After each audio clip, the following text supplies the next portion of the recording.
of in the fire and flames where this team is often forged. And, well, yeah, yesterday was kind of exciting to see the flashes of Twist once again. There just needs to be some support behind him. However, coming into this game, I think we both sort of feel this way. TYLOO, it's going to be very, very tough from them based on what we've seen. Yes, they did have that extended game on our cast, but they didn't look great, to be honest. I think both teams falling upwards. So I do feel like FaZe are just going to be able to bring a game that TYLOO, in their current form, in their current iteration, not really going to be able to deal with. We are into the game now officially, so a lot to unpack here, as it does indeed unravel. A quick pistol out from the FaZe Clan. They will move very fast indeed out towards Hell.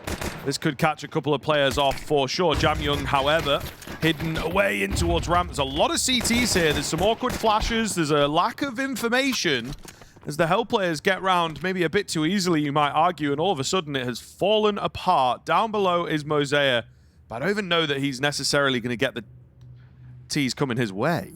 Yeah, they're doubling back. I kind of like this mid-round as well.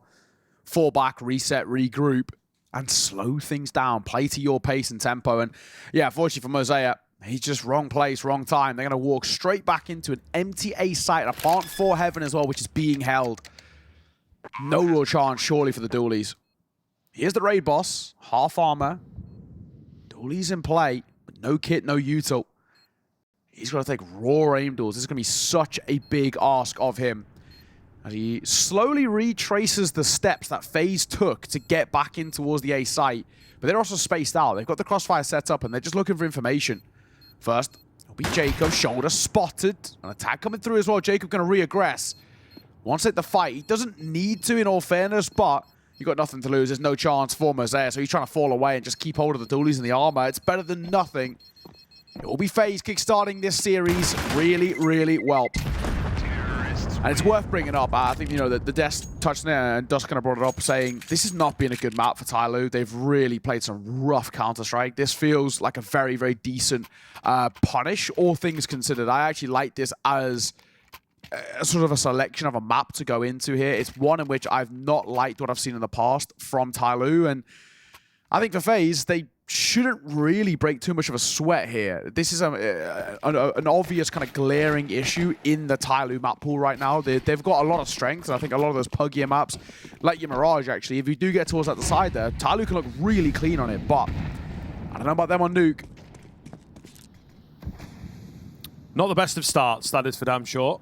So we'll see as the rounds go on. Oh, Scout is so very close there. It looked like it was on. Quite. Yeah, it did. It did. Maybe still moving a little, as can happen with the Scout. But some info spotted, and he's in a pretty pesky angle. They do appear to be weary of him. So, again, slowing things down, not moving in too quickly, but with the secret control, they will begin slowly encroaching, you feel, towards this B bomb site. I don't know. FaZe grabbing a pause here pretty heavily. Yeah, very tentative kind of round here by FaZe, but I like it. It's methodical, right? They're trying to piece together what TYLOO are actually doing, and they're basically just wary of a stack, right? You can expect the force bite to come through. You sort of walk in towards a gamble stack, hence why they're very slowly kind of doing their due diligence. Mosaic's up close.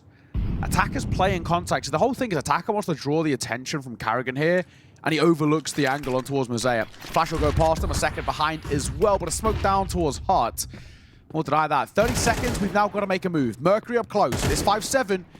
It's a close enough angle. This can be really quite precarious, but good work as broky and Frozen combine. And that'll now give them room to work with. Karrigan should be dead to rights and is, but it won't deny the plant. Bomb goes down. Yeah, just decent information, of course, to work with from the Karrigan death. Doesn't really matter all that much. And they will move away quite quickly, to be fair. They don't even really give it a look in, so... I think it's the right call. Just reuse the buy, I guess, in towards the next round. You have no way of retaking that site. Go again, basically. Yeah, absolutely. And I mean, you're also at a point... The mission of a force buy it kind of changes as the round goes on. Is it about doing damage? Is it about getting some kill bonus on the SMGs? Suddenly you might find yourself with 2 kills, and then you can start to think about, okay, we can actually win this round. But yeah, they're maybe looking at just making money for that first rifle round, and then a map like Nuke. If you keep those MP9s for another round, they're actually quite workable. So we'll see what they opt to do here moving forwards. FaZe going through the motions. I think good to see there's a bit of patience in there as well. Really quite a slow mid-round from them. Yeah. And it does, of course, pay off. Superior weaponry in particular making a difference. It's worth bringing up as well. You know, we touched about this coming in towards this series, that when we've seen FaZe do really well, or even really badly, there's one consistent factor that Twist has been looking really good. Very comfortable backing towards this side, and obviously had a monstrous performance yesterday. On the flip side, for TYLOO, it's Jam Young, right? He had an incredible showing. You know, we looked towards him on train in kind of their opening best of one. Really, really good work from him, and he was called upon so often. TYLOO are looking towards him to put up serious numbers once again. He's got to be the guy to make life uncomfortable for somebody like a Twist, who, of course, was given so much free real estate against Bait. It's a triple stack up close here to ramp. Scout holding at range, and the hope is that G can tag, and the MP9s can see them off. Jacob needs to be careful.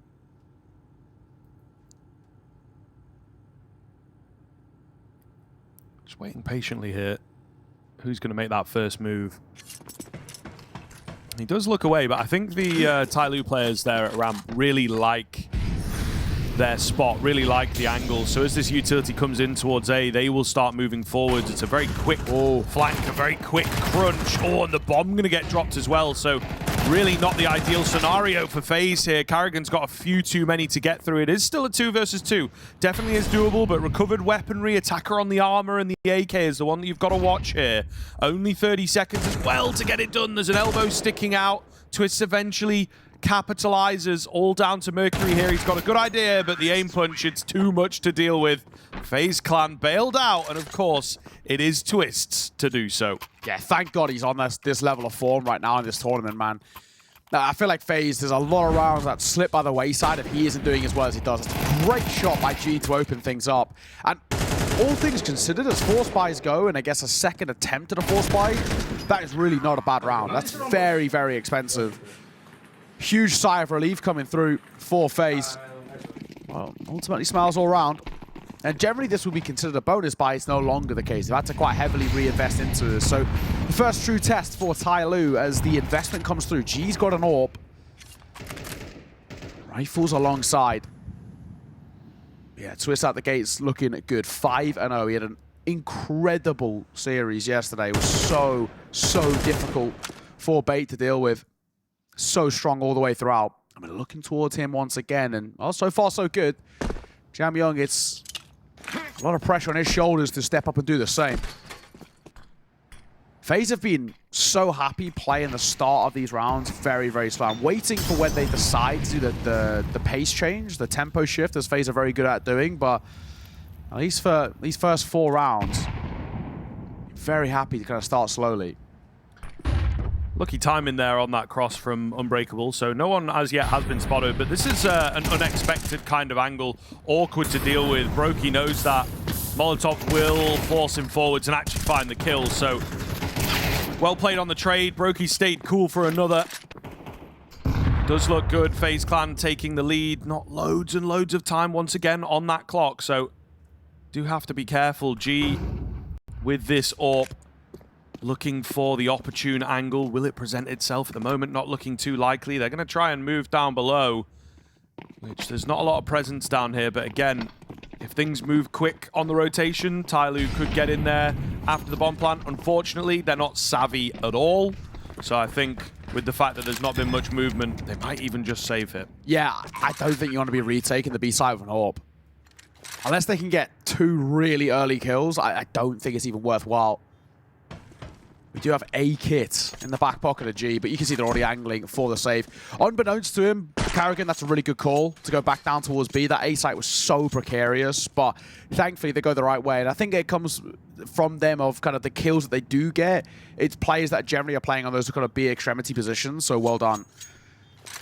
It's a solid start by FaZe, 4-0 slow so far, and we're still yet to really see anything out of TYLOO that is going to give us this feeling that they can put pressure on FaZe towards this map. We've already spoken about how this map has been a pretty uncomfortable gap in the pool for TYLOO. You look at some of the wins and some of the losses, and I say wins loosely, there's not been many of them, but some of the losses have been pretty rough. Of course, we were doing the Perfect World CS Challenge, and they played that map 3 times that event, twice against 3D Max, and 3D Max beat them both times. And they looked good doing so. The second time was a little bit closer, but it was, you know, ultimately the same thing. And then Lynn Vision also beat them at that tournament as well. And again, it was pretty one-sided. And it's a Lynn Vision side who recently have looked a little weak as well. So I've not liked what I've seen. Yeah. It's been kind of a while since we've seen it played at a good level. And the last time they did play it at a good level, they won the damn tournament. That was Fisher Playground 1, right? So it's been a hot minute, really, since we've seen this TYLOO side look solid on Nuke. And yeah, it has become a glaring issue in their pool.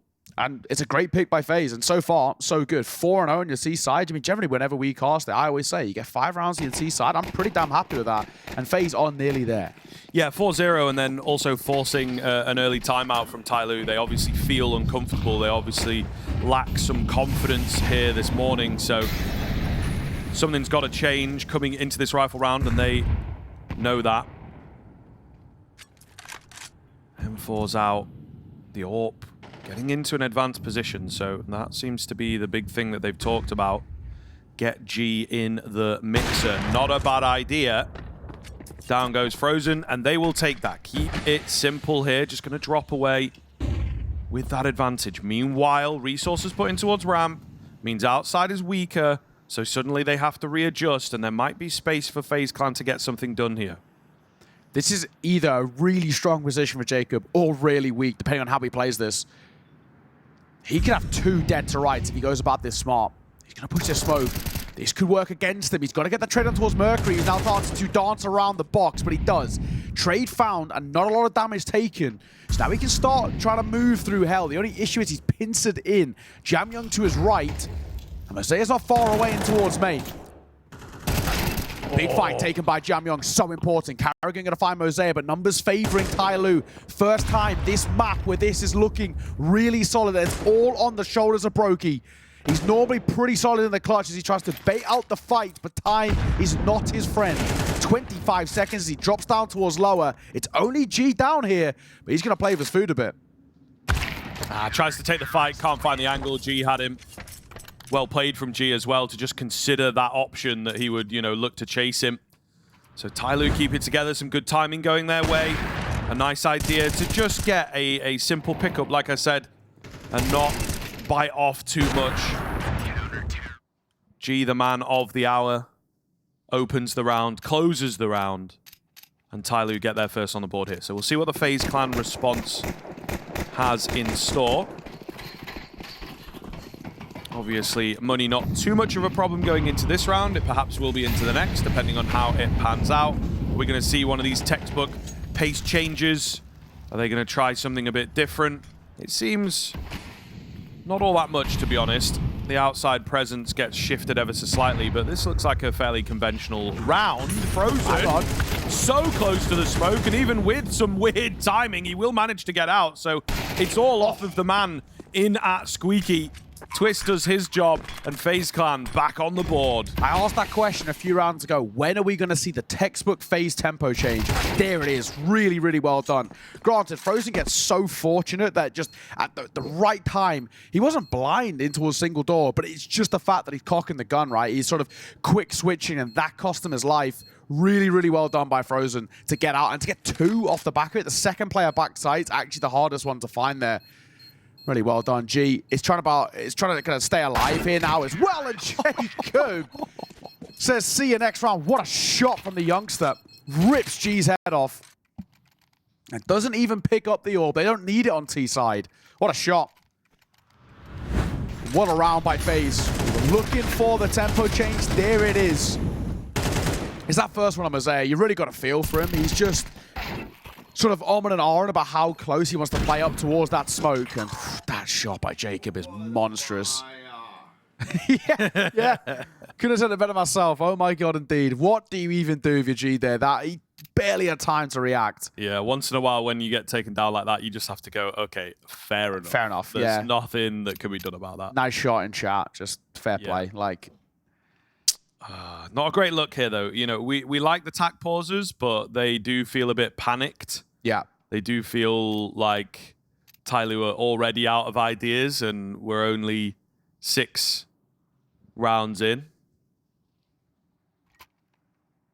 Now going into round number 7. Yeah, it's true. I mean, like, nobody's really been able to do anything. I mean, Attacker's got currently less than 15 ADR. I mean, he's just non-existent at the moment in these rounds. And even your stars, Jamyoung, we're not really seeing him step up by any means. Mercury, another player that we look towards, who's so mechanically solid. Same thing. They're struggling to really get going. Unorthodox for G, he's expecting event dive. Yeah, on the AWP down there as well. So it's like, now what do you really do with this AWP, to be honest? I kind of love it that they are letting G like really free roam down towards this lower site with the AWP. It's a little bit unorthodox as a whole. Generally, you want them probably a little bit more in the mix, either playing through heaven or kind of playing towards outside. But no, G is sort of taking a lot of these sort of turreted angles down the lower site, and so far has been okay for it. I mean, this is going to be the true test. It's Twist on the entry. He is in the right place at the right time. Moving slowly here, Twist. Oh, and will get it. I mean, it's annoying for G. It's not even the angle that I think Twist was peaking for, but he manages to make it work. Moving a bit too fast there, though. Jamyoung will get him traded out. So all of a sudden, it comes back down to a TYLOO moment. Karrigan, only one. broky with the bomb up the vent, just about gets the lucky timing. Can't find the second head. It's all on to Frozen, and he is dealt with. You called out Attacker at the start of the round. Well, he makes himself known for TYLOO's second. Yeah, he heard me. He absolutely did. Finally on the board as well. And it's 2 unbelievably important kills, especially that first trade on towards broky, but the second just to deny the round. Nice work from TYLOO.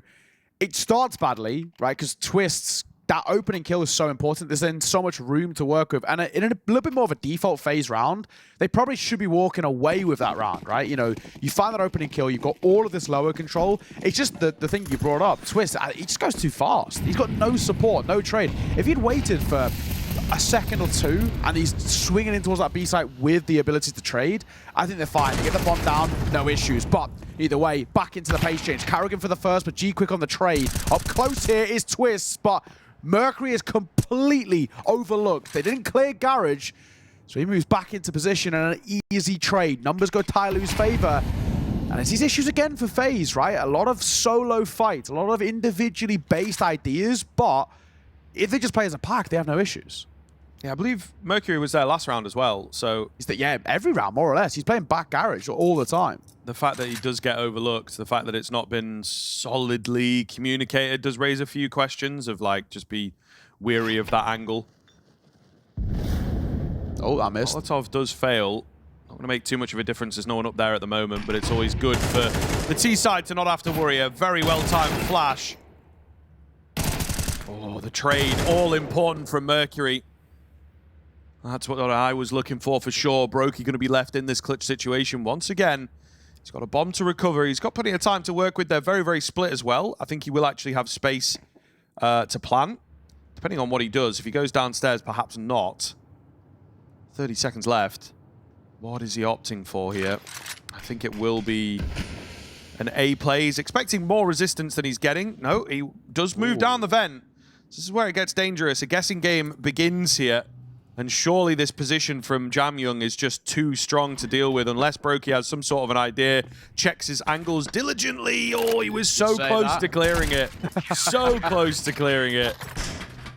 But in the end, not the case. TYLOO closing the gap. Yeah, it's so difficult for broky there. He doesn't realize it, but staying top site is actually the call. Jamyoung had already set himself up towards rafters. G's playing deep outside as a bit more of that extremity player of trying to catch him if he's doing something really unorthodox. He doesn't realize it. The smoke main, he should have smoke main and planted 4 main, right? And then he's actually in a really, really good spot. I think he was trying to throw them off. Yeah, exactly. He's trying to really sell the ruse. He actually overthinks the situation a little bit, but you can't blame him. It's a 1 versus 2, and he has absolutely zero idea where either of them are. So, nice try, but no cigar. As TYLOO find a third, they chip away the deficit to 2, and it, well, should be made 1, in all honesty. Mosea's got the right idea. He knows there's somebody above him somewhere. I don't think the spam's going to do too much damage, but it would be funny to soften them up. It's just pistols for FaZe. We're not expecting fireworks in round number 9, but not going to discount them. We've already seen them win rounds like this. All it takes is 1 or 2 shots connected, but other ideas. Mosea and Mercury mow down in towards main, and they find all 5. Pistol round gets nothing. Shut down with ease. A flawless 4th for TYLOO. M&M for TYLOO looking good, as they will just move up a little bit of momentum, particularly for Mercury, who, again, was a player that I think you mentioned as maybe not carrying his weight as much as you usually expect. Yeah. So a few eco frags in the mix is going to give him some good confidence, I'm sure. And we'll see if they can turn it into a hefty half here, because it is certainly getting to that point, and they've forced a tac pause out from FaZe. I feel like it's a good time for FaZe. For the majority, right, they got 5 out of the first 6 rounds. Things were looking pretty damn solid, but it is now 3 in a row for TYLOO, and there's enough of a streak brewing here that they need to be a little bit careful. I still, like I was saying, I think 5 rounds on T-side and Nuke, I generally feel like that's okay. I think that's very, very workable, and most sides at times will be kind of happy with that, but it's just the fact that this is FaZe's map pick. We probably want them getting bare minimum 6, and with how TYLOO has struggled on this map and how they started FaZe as well, you probably actually want to be taking a lead in towards that second half. All signs are pointing towards it, but the momentum's really slowed down, so I think it's a good time to call for that pause. Just now what do they do with it? The tempo shift earlier was really quite solid. This is bold from Mosea. The flash comes through, and actually Frozen is unaffected by it, but it still won't save his life. He'll fall to the hands of Mosea. That combination with Mercury once again nets a kill, but Mercury's the first to fall on the side of TYLOO. Down he goes. That now means outside is completely under the control of FaZe. Carrigan has the chance at 2 here. Mosea will fall away, and now he's mollied. They've got the A side. Yeah, it's a mess. It's a mess. There's a lot of players downstairs as this attack comes in. They can't really work off of each other on the A site either. What the hell is going on here? Not often a place that you expect to fight. But Jamyung keeps control of Heaven at the very least. Yeah, the smoke doesn't make it up as it was intended to do so. Smokes the bomb. Gonna make a big difference. They are, however, moving quite slowly here on the CT side. Got 2 kills. What are we doing with these smokes, guys? We're going a little crazy. The HE is well timed, finds a kill, does the damage, and just a damp squib of an attempt there as they start peeking in. So the missed smoke's not really going to make too much of a difference. FaZe Clan hold on to their lead. Yeah, it felt like they had something brewing there until that nade kill comes in towards Heaven, and then it really changed everything. Then it was just like, okay, we'll just run in and see what happens. In the head-to-head, G's got the ever so slight advantage in terms of the direct duels, but yeah, more damage for broky. And FaZe up to 6th now. So worst case scenario, TYLOO can tie the game up, but as CT sides go, I don't think any team's really going to be too happy with that. FaZe have already done enough for this to be considered a good T side. And TYLOO, we still ask questions. That really was a rough looking retake at the end there. Never a good sign. If they lose this round as well, money's going to be shot. That could lead to FaZe potentially even snowballing late in towards the half in the direction of 8 rounds T side. TYLOO, probably the most important round they've played so far to really have any chance at this map. And it's FaZe who go back towards outside. That's been a solid part of their default so far. Pressure on towards Mercury, who's always been playing towards back garage. They've now, at this point, they've got to know it. But it's contacted towards red, and they've spotted, heard, and seen no one. Or Shadow, but Carrigan gets the flick. Mercury, of course, again, just not considered. Yeah. I think it certainly needs to be maybe an on-the-fly protocol type thing, is just to watch that angle. It's easier said than done, right? That's why those back garage angles are so difficult to deal with, because it just doesn't pop into your head as the first place to clear. Frozen. Oh, doesn't see him. So the smoke favoring attacker there. Jamyung down below here, looking to hold the site openly, but he is deleted. Couple of open angles from TYLOO in this round have let them down. It's certainly a little close. Jamyung could have done some real damage, but it doesn't happen. So 3-on-3 here in this retake. TYLOO have got a decision to make. Do you go for this and potentially sacrifice your last round of the half. Oy vey. I think they certainly should have saved, to be honest. Carrigan makes mincemeat out of 2, not quite 3. He's sticking around. He is indeed. He's looking for it. I mean... Ignore the kit, though. You've gone for it here. I think he maybe thinks he stepped over it. Not going to be the case. And now perhaps starts to realize there it is. Doesn't have a kit, not going to work for him. And that is just so disjointed from TYLOO. And very similar and very akin in a way to that previous retake as well. Very disjointed, very kind of sloppy as well. It's, you know, it's not clinical at all for TYLOO. And it comes back to the point we were making about this map really being a bit of a sore thumb in the veto process for TYLOO. And it's quite indicative. This is a map in which they really do look quite off their game. At times they can be so secure in terms of how they approach their game. Their identity of Counter-Strike is really quite known, but on Nuke it feels like it's all over the place. 7 rounds for FaZe on a T side. I'll be pretty chuffed with that, and of course by giving it a go at the end, I mean, look what it's done. The knock-on effect of TYLOO's investment in towards the final round of the half. It's brutal. Double MP9, M4, a Deagle and a Scout. They're really hoping that kind of G can soften up a couple of players and sort of the lesser weaponry can see them off, but all signs are pointing towards FaZe seeing off the half with 8 rounds, which would be wild. Jam Young and the Deagle, what have he got? Nothing. It's again Twist, relentless on the entries. He has been so damn good on these entry kills, they cannot deal with it, and Frozen finding one of his own as well. Mercury's down sight with the only premium gun they've got in the round, and now he's going to put up a premium round. Tags on towards Twist. Known quantity as well as the nade banks round and hits him for half. It's a beaut. An attacker should get caught, is caught. TYLOO are getting pulled apart here, and Carrigan showing a bit of that prowess.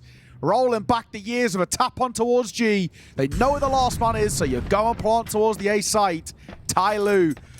Oh, that's not the half that they're wanting, and not the round that they're wanting as well. FaZe are like they're going to close it flawlessly with all 5 staying alive, and Jacob will get in the action as well. 8-4. What a T-side by FaZe. Yeah, they've done very well there, I think, in that round to display some discipline at the bottom end of ramp, where Mercury was at a very deadly sort of angle, can really get away with an awful lot. So I think they've done well to not fully commit, even when I think it was a 5 versus 3 situation from there. So showing some very, very good discipline here, just to make sure that they have this hefty gap to work with. And it really is a position, especially from your T side, where in the back of your mind, you start to think about this map being yours, to be honest, and rightfully so. There's some crisp moments. Carrigan's actually looked pretty decent. He's had some nice moments, so that's always a good sign from FaZe. Got those kills when he's like swinging outside towards main. He's hit some really nice shots there. It's just the one oversight. The only really thing that you can kind of pull up from FaZe and say that it was bad was actually just their lack of kind of due diligence when it came towards Mercury back garage. That was the only real gap in their T side. There was the one angle they kept overlooking, but all things considered, tough. It's very tough. It is. And it's one of those things of, do you want to burn a smoke to block that off? And the issue with burning a smoke to block it off is actually you give him the opportunity to move around, and that's the last thing you want as well. Going in towards credit, going in towards config, kind of moving around those sort of outside positions. Never what you want. 8-4, FaZe. What a fantastic T side from them. Looking like such a clinic of a map so far. Let's see whether things continue here and towards their CT side. TYLOO. Ramp control taken, or more so given, for free, because FaZe don't even want to fight it. They're more than happy to give them this luxury, but Frozen, something miraculous has to be pulled off here. Back end of the silo. Utility comes in, starts to give the game away. Good for 1, looking for a little bit more. He will get it. It's the 3rd, though, that I think turns the heads and maybe makes TYLOO shake in their boots.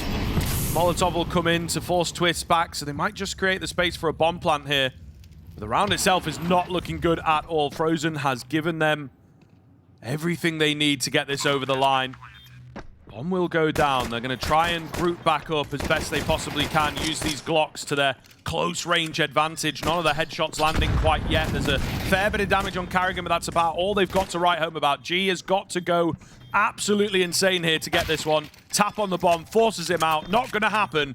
and FaZe Clan pick up where they left off. Yeah, it's so good from Frozen to start off, right? Getting 3 kills in that position. It's normally, when you're playing Rafters behind Silo, that is the definition of one and done, right? That you get one, you should be traded, all attention gets pulled over, but it's just over towards window, right? That's where they're so focused on. It gives Frozen these easy fights that he can take. Really, really well done from him.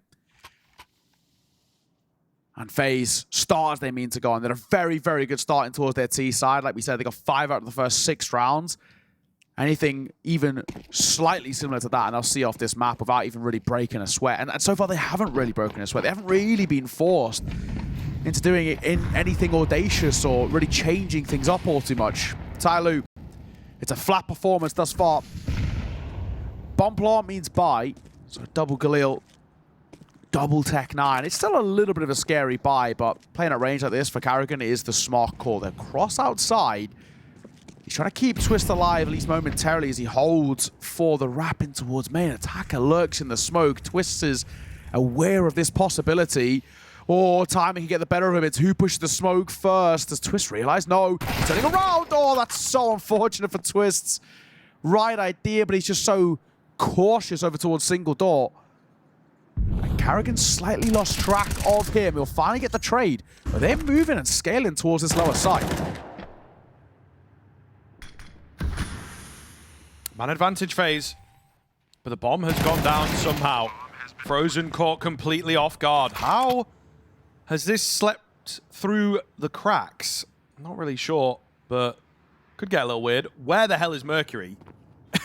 He is just miles away, but this could be a huge flank here. He's managed to get the timing. I thought surely he would get dropped. He's not taking the ramp angle, though. He looks to go down the vent, so he trades the information to his teammates and looks to try and join them. Jamyoung goes down early. There's a tap and now a hold on the bomb. G going to go bursting out. Where is Karrigan's cover? G gets 2, and there's no time. That's it. I understand the desperate attempt at the hold, but he needed some teammates with him. They'll get all the kills. It doesn't matter. Nobody survives the round, but TYLOO win it. Yeah, TYLOO would be really, really happy with a round like that. It's a forced buy with not only, generally in rounds like that, we're expecting to get a bomb plant, but the retake to be successful. But you've got bomb plant all 5 kills as well. And sure, everyone dies towards TYLOO as well, but they are very happy with a round like that. It's going to completely hinder that CT side economy, and it starts to put a bit of pressure on towards FaZe. And finally, a really decent round for TYLOO. I mean, the big gap obviously comes to the fact that they get down towards this lower site uncontested. Frozen, last time out, he was playing deep in towards the B side. This time, he's playing towards ramp. Nice! That's a great round. It really is.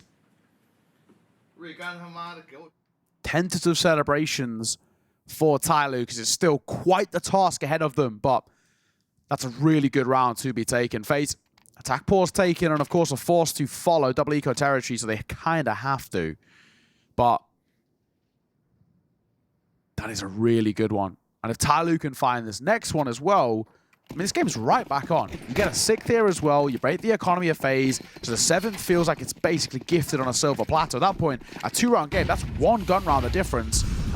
FaZe, while they did so well to build up this lead, in MR12, it can fall apart so quickly. Indeed it can. Jamyoung. Decent damage, but Karrigan still lives. Will he get some support here as well? It looks like they want to try and hunt him down and finish him off. There are a couple players not too far away from him, trying to draw them in a little here, just so they can overwhelm with the bodies. Oh, there's some tags coming in. There's some automatic weaponry. Jamyoung somehow does well to 180 it. But still, this looks so dangerous. I mean, the HP bars are disappearing before our very eyes. They'll drop down towards B as well, so got a good read here, FaZe Clan. Meanwhile, Mosaic up top is perhaps creating some space, but is the bomb too far committed? I suppose the answer here is indeed no. So up the vent is the one avenue of attack that TYLOO have got in their favor. This is really well done by Mosaic and Mercury. They've actually split the A site excellently. Mercury just stays around towards heaven and realizes there's no one here. And Mosaic, he's sort of quite patiently waiting and also realizes, guys, there's no reaction to anything I'm doing. It's a great call. It's actually essentially called off the back of them, more so than attacker saying, right, this is where we're going to finish. They've both calmed. We've seen nothing here. I think they've gambled and they've kind of read into that we were ending towards lower. The question for FaZe is, do we actually give this a go? Right? They know they've done damage, right? That's the big thing that's sort of maybe in the back of their mind of sort of where they want to give this a look in. They know they've done decent damage. Mercury could be a shooting gallery. broky gets 2.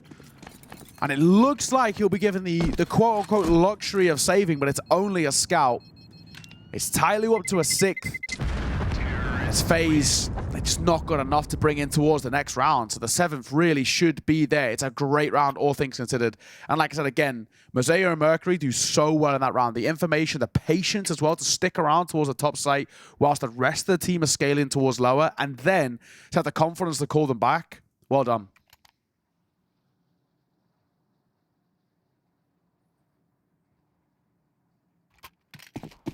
Not really going to support the scout then. They opt to take a pretty heavy save. Smoke and a nade for Twist. Interesting. What is the plan? Because he's not bought a pistol around it or anything like that. broky, meanwhile, going to have to try and deal with the ramp rush. Any damage going to be good here. He will get Molotov'd out. Can't get anything more. But there is little chunks taken out of some of these T players. So certainly not out of the woods just yet. They also really don't have a keen idea of what they're going to be up against, but we have another lurking play, another contact towards A to see what they can get away with. And the answer is everything. It will be another clean round for TYLOO. If they just keep on this same track, the bomb is on the way, as is the rest of the team. So looking and feeling good. Smoke's going to be a bit too late, unfortunately, from Twist. Not much they can do about this one, and we might see one of those very anticlimactic sort of deny the kill bonus type saves from FaZe here. Yeah, Carrigan scooped up the scout, but I think maybe in a spot like this, you just try and get any exits. You're going to buy into what's next on anyway. I think you're pretty sure there's no MAC 10s in play. So try and see if you can make it expensive like that. Get a kill. Try and keep that T-side economy a little bit in check. Frozen going to get a kill with that MAC 10, so there's a bit of money in the bank, and also, like we said, making it a bit expensive. Carrigan, the last man. Looking towards exit, towards outside. They are keeping a lot of cash in check. Carrigan, nice flick and a find. He scoops up an AK.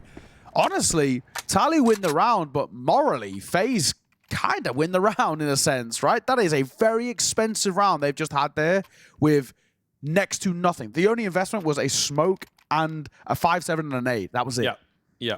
I think there will be a small sacrifice here on that T side of things, and it is Mercury to go down to the Tech 9 in order to facilitate the utility. Jamyoung as well, actually, which is kind of interesting. Surely Jamyoung maybe could have got a Galil, perhaps, you know, sacrificed like a Molotov, and but still not quite enough, actually. But they're the 2 best players on the team. Yeah. Someone give them a rifle. Like, get a MAC 10.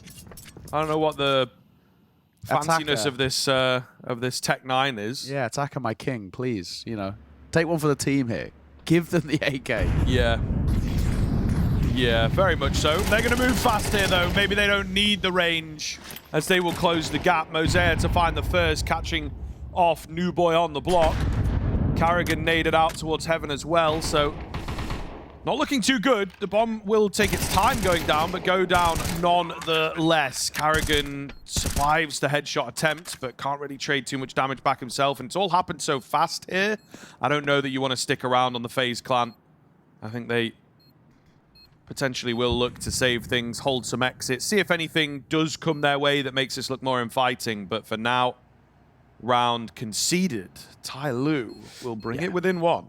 The lower site definitely has a lot more luxury when it comes towards retakes, but top site nuke retakes are brutal. They're so difficult to get into. And I think for FaZe, this is actually just a smart call. Immediately, you lose the site, you're smoked out from main in towards Heaven as well. You just call it, give it a day. That'll be that. All it takes is 1 kill, but it's 1 very, very important kill. And the gun scooped up as well. So all things considered, we question the buy, but TYLOO step up the pace and the tempo, and they swing their way in towards A. And they make it a 1-round game. Pressure is really on FaZe. I mean, this is a sort of a prime position where you'd be maybe even slightly tempted to go for a pause as well. You lose this round, you're in a lot of trouble. Maybe not so much the financial side of things, but definitely in terms of the feel of the game. At the moment, TYLOO looking pretty scary for the first time, really, in this game. It's a nice run of form. It's 4 rounds in a row from them, all of which are bomb plants as well, right? So they are consistently getting the site, getting the bomb down, winning the round in that fashion. For FaZe, that is quite the indictment of things are not going to plan here on the CT side.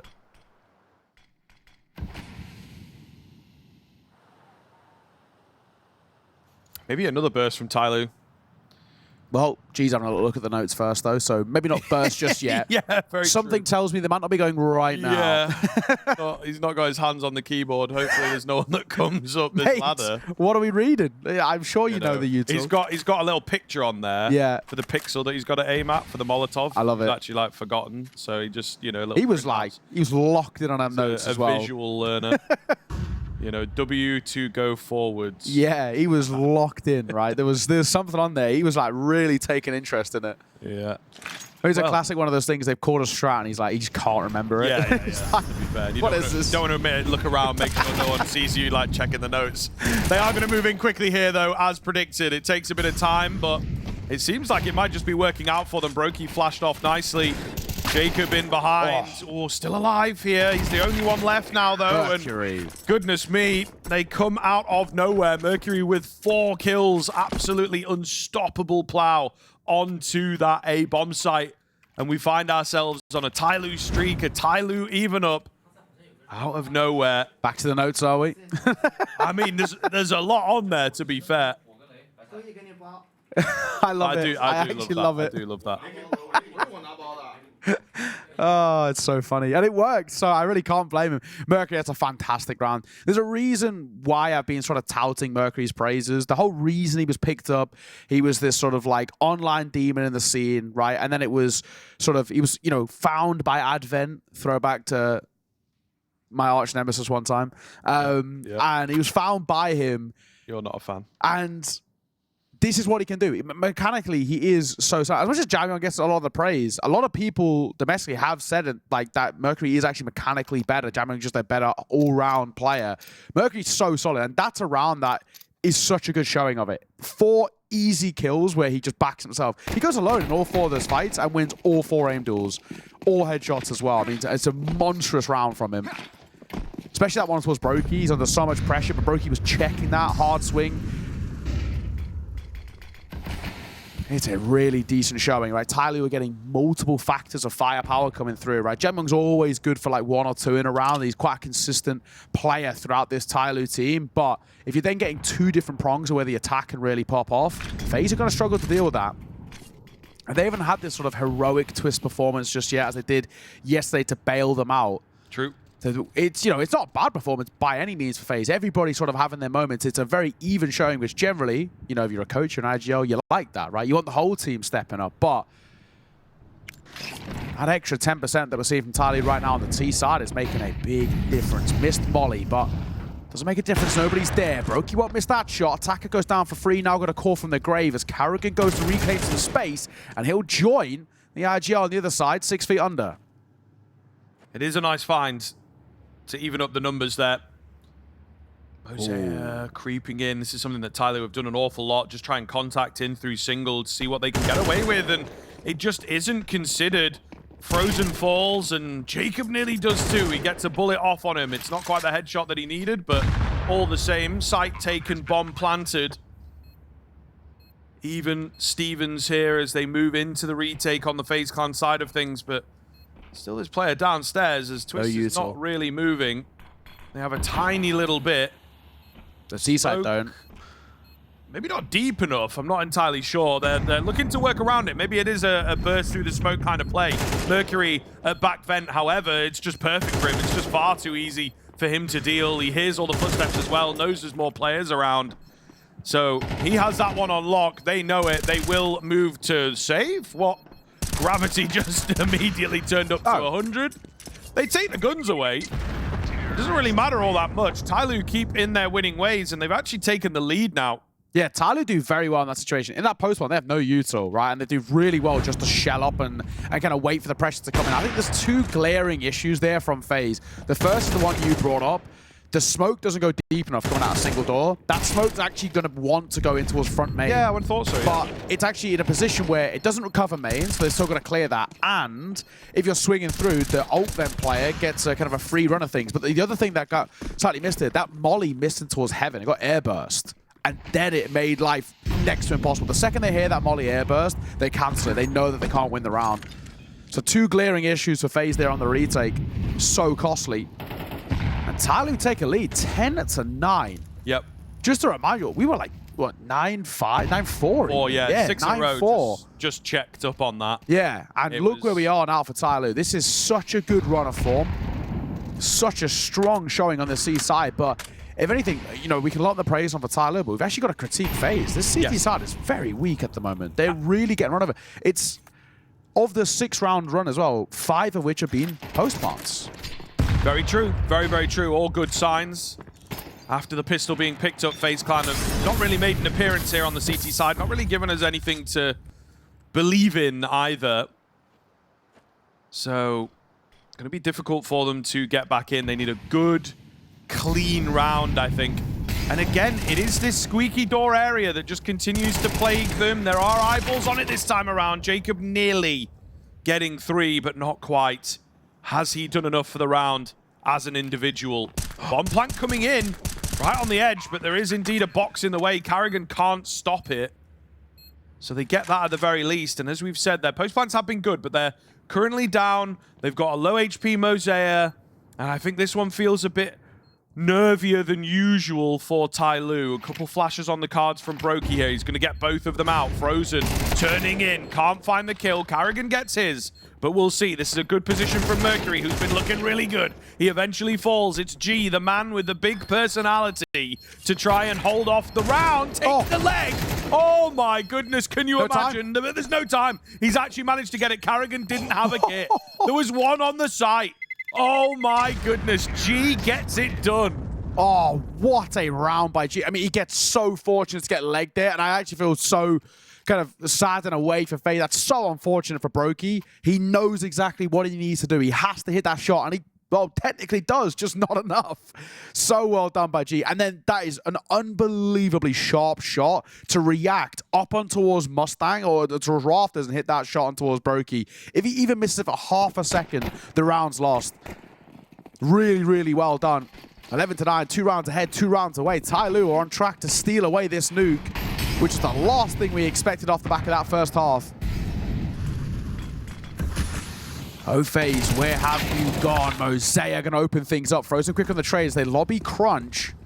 Oh, Carrigan. It felt like the perfect spot. It felt like the perfect spot, and he doesn't even get one. Oh, man. Really is going from bad to worse here for FaZe. They've obviously come into this round a bit frustrated as well, forcing aggression across the map. It's a tough watch. It is indeed. Not out of the question just yet, though.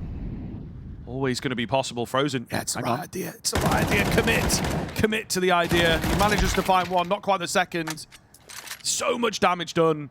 Jamyoung and Mercury incredibly low here. There's a well-placed nade on the cards, perhaps. broky does have one, but they're not going to know this, unfortunately. I think maybe the damage done onto Mercury might be known about, but they are also left in the guessing game. You know, what's happening? Where's the bomb going? Yeah. I think a lot of this comes down to basically what Jamyoung can find. It's all about Jamyoung, and right now he's seen nothing. He's surely calling everybody down towards this lower side, but he himself is falling away. He's seen nothing. There's nothing towards ramp. There was nobody even having a jiggle peek on towards that lower side. So surely we're now going to pull this bomb back over. If they go towards heaven, they lose the round. broky's holding for this, but thankfully they're backing Jamyoung. So with under 20 seconds on the clock, they're committed to this. They don't have a lot of time here, so G's going to have to run in just a second. Now they've got to go. Less than 10 seconds. Bomb will go down. A standard plant by Jamyoung. The round from this sort of position, generally you would assume to be won, but broky's down here quickly. He's good in these moments, and Mercury and Jamyoung both left so unbelievably low.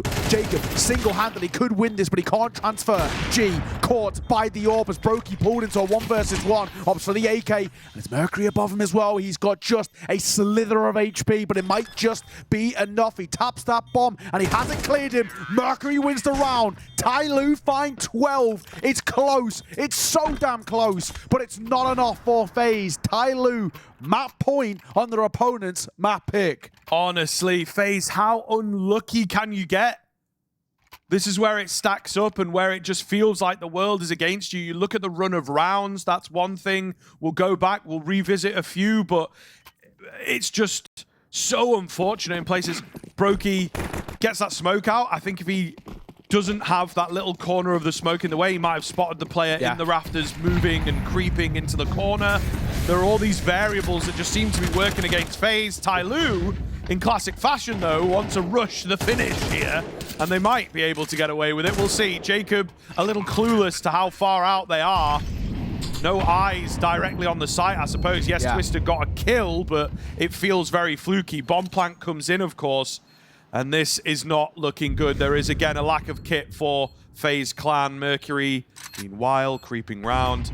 Could get perfect timing here if he plays his cards right. G is blind, but he is covered. Attacker traded out. G is suddenly revealed. The trades are good from FaZe, but there's just not a lot of time on this bomb now, and it's Mercury who comes in to strike and win out the game, save out the round, plays it to perfection, and TYLOO, against all the odds, will manage to take it over the line. What a showing, what a run. Was that 9 in a row there by TYLOO at that tail end? A weak CT side from FaZe has cost them their map pick, and TYLOO taking advantage here in an unbelievably important game. We're going to throw it back to the boys on the desk. We'll see you soon.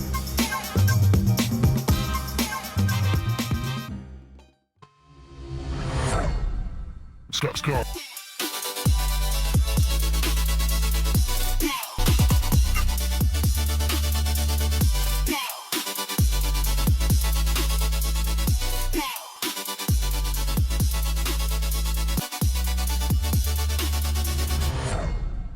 Hello, one and all. Welcome back in. We are on to map number 2 here. TYLOO, against the odds, it feels like, managed to pick up that first map. FaZe Clan with complete dissipation of the defense over on Nuke. But we're here on Inferno, and it is never set in stone on a map like this. Certainly could be an opportunity for FaZe to bounce back. They've got a T-sided start. Maybe not what they would have wanted, what they would have wished for here, but they will have to do what they can with these parameters. The Julies are out on the defense. Attacker able to make that trade happen, but can he stay alive here? Can he get a little more to work with? The answer is no. Twist capitalizes in from long, but it's not quite enough to get this over the line just yet. Really interesting, by the way, that FaZe have decided to start T-side on this map. They've kind of made that conscious decision, and well, so far in this post-spawn, looking okay. 2 versus 2. No, there is one set of dualies behind that smoke, but are they aware of the possibility of Jamyoung also being there? Now they know. Broky's running low on ammo, has to pull off that reload. That might give Mosaic time to scale in towards the site, but Broky hits that final bullet, and it will connect all on the shoulders. A one-man, Jamyoung can't find it. Broky does so damn well. 2 pistols, 2 kills, and FaZe start well. But there is so many questions in the air about FaZe. What a limp ending to map number 1, right? Their pick, and it was just so weak, right? Right at the end, on that CT side, nothing really could get going. TYLOO looked so strong on the T side, and there's definitely those worries there, right? You know, we have to wonder whether they've been able to kind of get that out of their mind, have a little bit of a conversation about it, but ultimately say, right, forget about it, we go again, it's Inferno. It's not a bad map for TYLOO by any means. It's a map they play a hell of a lot. I do worry for FaZe. They're going to need a bit of a hero in this map. Again, though, if there is any team at this tournament that can really bounce back after a loss like that on map 1, it certainly would be FaZe. Yeah. And it's fortunate for them that they're not playing off against a world-beating team. No offense to TYLOO. Maybe as it goes, whoa, these with the home crowd advantage. Yeah, well, what's your tone? All right, I apologize. I take it back. I take it back. They're going to have to stand on business for this one. We'll see, though, into this round. There's some advancements up banana from FaZe Clan. Of course, as it goes on B, able to get that smoke rotation, just keep them at bay for now. They're re-aggressing in towards apartments. A lot of early damage down towards Twist, but Jacob's holding for this attack. He's going to be walking in towards his demise, and he is. It's a little too easy. G wants the trade, but this body's there. Somehow G stays alive. I don't know how he's given that luxury. 35 seconds is not a lot of time, but they have lost the A site. G is technically the only one who's actually here now. As the rotations come through library, pop shots being taken with a deagle. It's a hope and a prayer to find these shots, but I don't think there's a chance here. Carrigan going to find Mosaic swinging through that smoke, and that should settle things. In all honesty, the second they lost the A site, they should have just called for the save, reset, regrouped it towards the next round, but there's money being made here by Carrigan. Another kill with that Mach 10 as broky sees off the last. So a second round for FaZe, and the third is basically a gift. There isn't really going to be a buy here from TYLOO. So not a bad showing early doors here for FaZe. However, yeah, not a bad showing on the T side on Nuke to start off that one. So it's true. It's very true. Not reading too heavily into it just yet. Yeah, maybe fancying their T sides a little more, it would seem, and that perhaps might explain their start on the T side here. So TYLOO going to have to concede this one by all accounts. Couple upgraded pistols, a flash as well, which could do some damage if placed well, but it should be a third round for FaZe. Quite simply. TYLOO, what I will say, I think sort of big improvements. It's good to see them to be able to dig deep on map number one, as it was just a very, very strange first showing from them, of course, that we got to witness. We didn't catch it ourselves, but the Fnatic game, also a difficult one to deal with. Holding the point, attacker says, listen, man, it's not a done deal in this round. He finds some pretty keen headshots there, but unfortunately he's all alone, so they're not really able to do too much off of it just yet. Still, make a round like this expensive. You can take silver linings away from it if you're TYLOO. Even if you just play for X's here, in all fairness, that could go a hell of a long way. Champion, he's gonna fall off. They're a bit of a labored frozen spray. All that matters is he does fall. This is all playing for X's here, though. I think it's the right call for TYLOO. You've got nothing really to be gained from this round. You're not going to win it. Don't have a kick, can't be retaken. But if you can make it expensive at the end, that would really, really help. Jacob's holding for this. His bomb getting down to the last few seconds. He's spotted one out. Oh, the final bullet connects. What a shot on towards G. So the exit strategy didn't quite go to plan. And if anything, it's only Mercury who falls. 3-0 start for FaZe, but this is now where TYLOO can once again reignite the flame a little bit. G in towards an AWP. Rifles alongside. If TYLOO can get a nice early start, first gun round, really make it stick, we can start once again opening the door to the conversation of the hometown heroes, showing exactly that, taking down one of, if not the scariest side, at least on paper, at this tournament. Let's see. Technically a bonus buy for FaZe on the flip side. They got so much residual cash. So if this is to go south, it wouldn't be the end of the world. But if they can win this, it gives them a prime opportunity to really scale in towards this game. They started really strong in towards Nuke, so they're looking for that once again. They're going to flash in towards mid. They clear attack out really well. Mercury's also going to fall quickly. A missed shot by G. Should be punished, but isn't. He gets one, tries to get out, but dropping down in towards mini will be at the cost of his life. And as Frozen finds form in towards brackets, there is no chance here for TYLOO. They're trying to save now. It's another A hit by FaZe and another successful round. And this is what we know that they are capable of. You know, it's, again, difficult to say, like, oh, where was this on Nuke? It was definitely there, but then we just saw a completely different team into the second half. So I think everything that we're saying at the moment, sort of walking on eggshells, very pinch of salt type business. You don't want to give FaZe too much credit at the moment. It could certainly change in an instant. The save not going to happen, which is a very big deal, as TYLOO don't have a lot of money built up, of course. So FaZe probably now in with a chance, I think, of getting number 5 pretty easily, whereas with those saved weapons, it would have been a case of rebuying.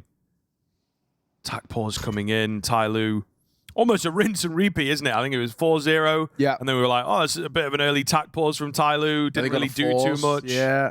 And it got to like 5-2, and then there was another tack pause. So, deja vu here. Yeah, you are right. It started really well for FaZe. I think it was, what, 5 out of the first 6 rounds for FaZe on towards Nuke, and it's looking similar at the moment. Unfortunately for TYLOO, there's not really been too much in this. I mean, it's not even really down to the setups being wrong. It's actually just down to them missing the shots. Like, attacker, every day of the week and towards short, he should be getting at least one there before falling. And he doesn't. G missing a bit of a sitter. Granted, gets his second time of asking, but if he got it the first time, the second probably also would have fallen into place. And this is sort of the issue that we're at the moment for TYLOO. It's just more the mechanics side of things letting them down. Upgraded pistols, and Twists gets out. A 5-7 up close, always difficult to deal with. And the CZ getting a rare introduction in towards CS2. The IKEA building on gets one before dropping, and G's up close here. P250, but he's spammed down by broky, and that's how the B site Baron. Yeah, looking good here. Still, they'll be happy with the damage thus far, and there's always potential for a bit more. Directly a 2 versus 2 on the site itself. Molotov will split them up and buy some time for Jacob to get himself over here, but he is moving slowly. He seems weary of presence at middle. We know that there's nobody around. The bomb is in dark. Yeah. Which is interesting. So they're not looking to rush things. They are really giving a good amount of respect to Crosshair and playing it patiently, waiting for all the numbers to get here before they start making the move. But Jacob can re-smoke. yeah, we know they love a contact here, though. Mercury nearly gets away with a kill. I think he guessed right when he should have guessed left. Oh, attacker. He's so blind, but he's not been seen. However, the pillar peak is going to be difficult to deal with here. The square angle to get around. Jacob takes him down. And FaZe will get it, but for a moment there, we did believe in TYLOO. Yeah, just playing really, really patient. I don't completely hate it, but for FaZe, a fantastic start. 5-0 out the gate on the T side of your opponent's map pick is exactly what you want to be seeing. I think this is something that, you know, we were talking a little bit about off air. I do wonder why for TYLOO, you know, you look at the veto, of course, Inferno here, Mirage are decider. I do wonder, actually, why TYLOO don't pick into Mirage. It's a map that's obviously not looked good for FaZe. They really have actually had their woes with it. They've had their problems. And for TYLOO, it's a map that they are quite fundamentally sound on. It could have been a nice punish. Obviously, things continue this trajectory. We're going to be playing it, but I feel like this is one where TYLOO could have lent into to try and kind of utilize one of FaZe's main weaknesses. Back into the buy. G flashed off the angle. Frozen also flashed as Jamyon swings to find. That's banana control taken really well. How would G deal with Jacob by unscoping at the worst possible time? He's in a lot of trouble now. He can't fall away. That is unfortunate for G. Really costly because he's sort of single-handedly lost on the A side. Nice find from Mercury in isolation, but he's quickly traded. Yeah, this is a big deal now. I think G individually will be kicking himself, but maybe it's going to be nullified if the round goes the way of TYLOO. Smoke at Moto is, of course, annoying here, but they have plenty of utility of their own. Setting themselves up with some lovely little lineups here. Molotov towards Pit. Forces Jacob into an awkward spot, also gives the information away. There's not loads of time. They both have kits available, but if the shots are landing, it doesn't quite matter. Jacob just has to hide. Jamyon, can't even make it away. FaZe Clan keep the flawless T side rolling. Oh, just about stays alive at the end there. But yeah, this is beautiful from FaZe. Really quite sloppy towards TYLOO, and it's all about this A site, unfortunately. In that round there, you hate to kind of put it on the back of one man, but G has to take the blame. It's really unfortunate, the unscope on towards Jacob, but it's the unscope and the reposition. He's stuck. There's no way he can fall back to. If he can get towards Big Pit, he can set himself up with that support, but unfortunately, he couldn't. So, yeah, difficult to deal with, really, now for TYLOO, who are back into yet another low buy. 6-0 should be 7-0, really, for FaZe, and they've got so much left in the back pocket in terms of the finances that they can afford for rounds to be quite expensive. It just doesn't really matter at the moment. TYLOO, while it's still early in towards this map, they actually are getting into the point of being really in trouble.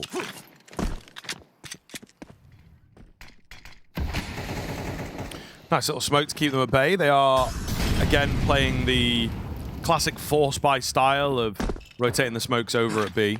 And it seems like it might work for them. There's a lot of presence here on A from FaZe. A lot of presence on A from TYLOO as well. Mercury trades out. Really wants that AK. You might even smoke it to get it, but they've not got a lot of util, so it would be considered a waste.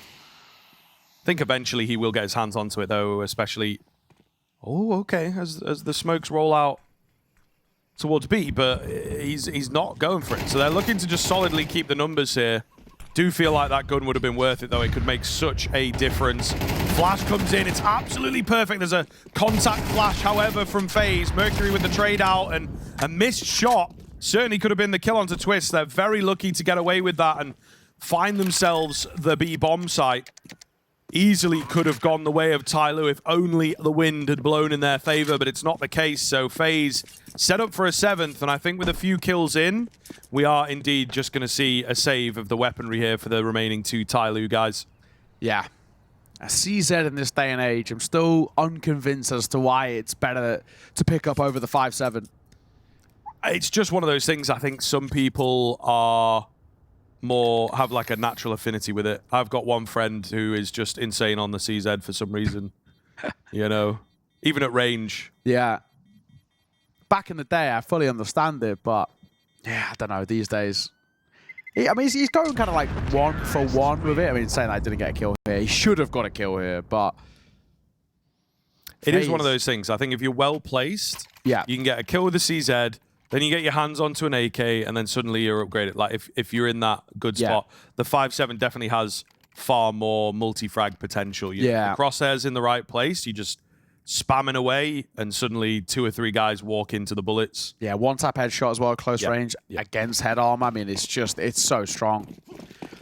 And so are FaZe. They're 7-0 up. I mean, they're really, in all honesty, there's not a lot to talk about when it comes towards TYLOO. They've not shown us really anything yet. A site has been very weak. FaZe have been defaulting towards B in some of the late rounds as well, and it's been a pretty easy part of that test. Jamyong has been left to solo anchor this B site, and they're not struggling to deal with him, to be perfectly honest. Comes a good molly towards top car to slow them down in what felt like they were progressing towards B. Now retract just a little bit. They've gambled here with at least 4A in the early part of the round, but now Mosaic has rotated back over, or at least he's questioning the idea. He will rejoin this A hold. Might be the right call. Oh, gee, you've got to win that fight. Thankfully, Attacker can't trade. Decent trade as well, but we'll see. The setup is getting a bit predictable. Mosaic, however, will be on a quick rotation here, so should be able to help out, but yeah, the B bomb site just never feels all that well defended. They're constantly retaking, but Jamyong lines them up. Not just 1, but 2. So clean through the smoke. And with a bit of luck, TYLOO might just be able to get their first round on the board here. The bomb has gone down. An advanced position taken by Carrigan. He knows that something's got to happen. That smoke is kind of perfect, to be honest, though. Mosaic is forced pretty far back, as are a number of his teammates. So what do you do now? Are you going to wait for that? Are you going to all channel in through the CT angle? They are nervous here now. You can definitely feel it, even with the numbers, even with the kits. The flash is a bit broken. They are going to start moving in here. Carrigan finds a big one. Broky also chimes in. All of a sudden, it's even done. There's hardly any time on that bomb. Both these players don't have kits as well. Where have the kits gone? Oh my goodness. Broky for 3, and the 4-on-2 converted. That's such a good post plant from FaZe. So well done. Like you said, that smoke that Broky throws is so good. I don't even think he realized how good it was. It stopped the entire idea of what TYLOO were trying to do in that retake. That retake was based upon the fact of, let's barrel out of coffins together, play as the 3 of us coming through there. We've got one guy through CT who is going to be throwing the util, molly towards new box, flash over as well. But that one smoke completely denies that idea of what they wanted to do in that retake, and plan B was pretty damn weak. So, well done by FaZe. I didn't realize, but At the time, the perfect bit of util, the perfect placement, the perfect pacing as well. broky just stayed in towards Dark until the very last moment. Gets his kill, gets out as well, joins Carrigan towards Coffins. It's just so well played. An 8-0 start for FaZe. Where are TYLOO? Not here, that's for sure. I mean, there's nothing you can even do in this first half that can be considered a recovery. 4 rounds is generally not seen as kind of good enough on a CT side of Inferno, on a map which is generally pretty evenly kind of split in the CT and the C side. This is tough to watch. Flash over Frozen, also naded as well. He's so blind. He's also so dead. The same exact thing happened earlier as Jamyung swings down Banana, and G finally hitting a shot that he's been struggling to do so, but Twist, he'll answer for one of his own. Both him and Jacob left very low, but so's Jamyung, and now dead. So much damage done, though. Again, you feel like TYLOO were in prime position to take their first round. Jacob in deep towards CT, might be able to get away with something. Mosaic seems to have an idea, and he is very low himself. So it could get pear-shaped pretty quickly here. Attacker working his way in behind. Timing's pretty good if he keeps this pace up for now. Smoke at the church, so Jacob gives his position away. Timing will be missed on the flank. FaZe looking to scale up into the bomb site, but it's a 2-man flank now, so looks pretty damn good if you ask me. If TYLOO can't make this one work, I don't think they're going to make any of them work, to be honest with you. Catch comes in on the bomb planter. The remaining 2 players in towards CT, which again is a difficult setup to deal with. They're going to know that there's 1 player here, but certainly not both. Well-placed shots could make all the difference. So many flashes, and they just turn into their own flash and the enemy flash. It's not going to happen. The HP bars do make a difference, and TYLOO finally make themselves known here. I hate to say it, but I'm pretty sure Jacob just full blinded Twist there as well. But I think Twist is like turning away from CT flashes. Yeah. And then like turns into... It was going to be blind either way. It's just timing. It's just so I think Jacob slightly panics as well as he's throwing his, and it doesn't go far enough. He wants to throw it round that corner to stop the kind of Banana presence, but either way, it really was a big ask. There's a flash coming over, but I'm pretty sure Twist, he's actually full blind from Jacob's flash there. It doesn't go deep enough. Either way, TYLOO, if they get on the board, it's finally a retake which works for them too, but like I was saying, I don't think they can do anything in this first half that can be considered a recovery.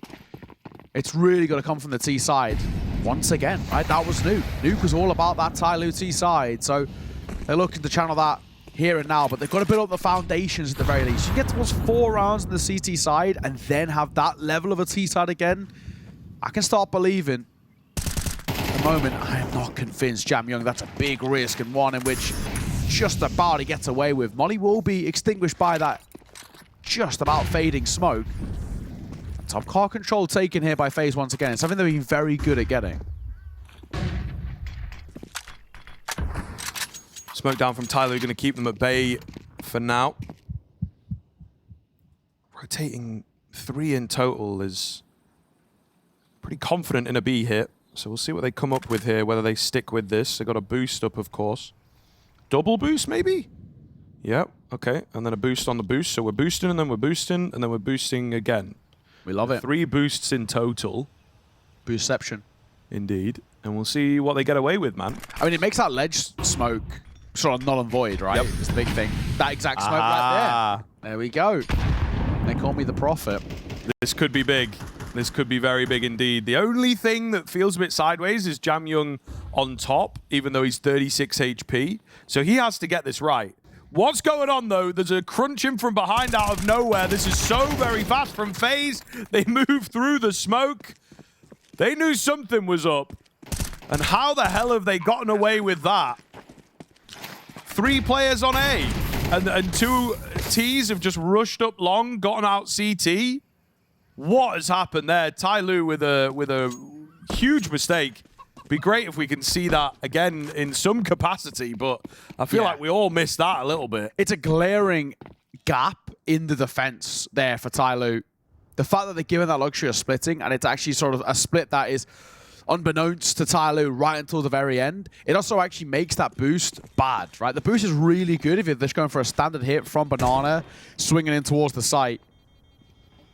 However, then when they're splitting, then they can see that it's double boost, and they just spray down. What's Mercury was the foundation of the boost. They just spray him down. He was also low. He had even less HP than Jam Young.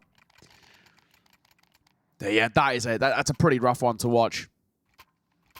FaZe have already matched their rounds that they got in the entirety of map 1. They're doing it in the first half here, so up to 9. Yeah, really, really too easy.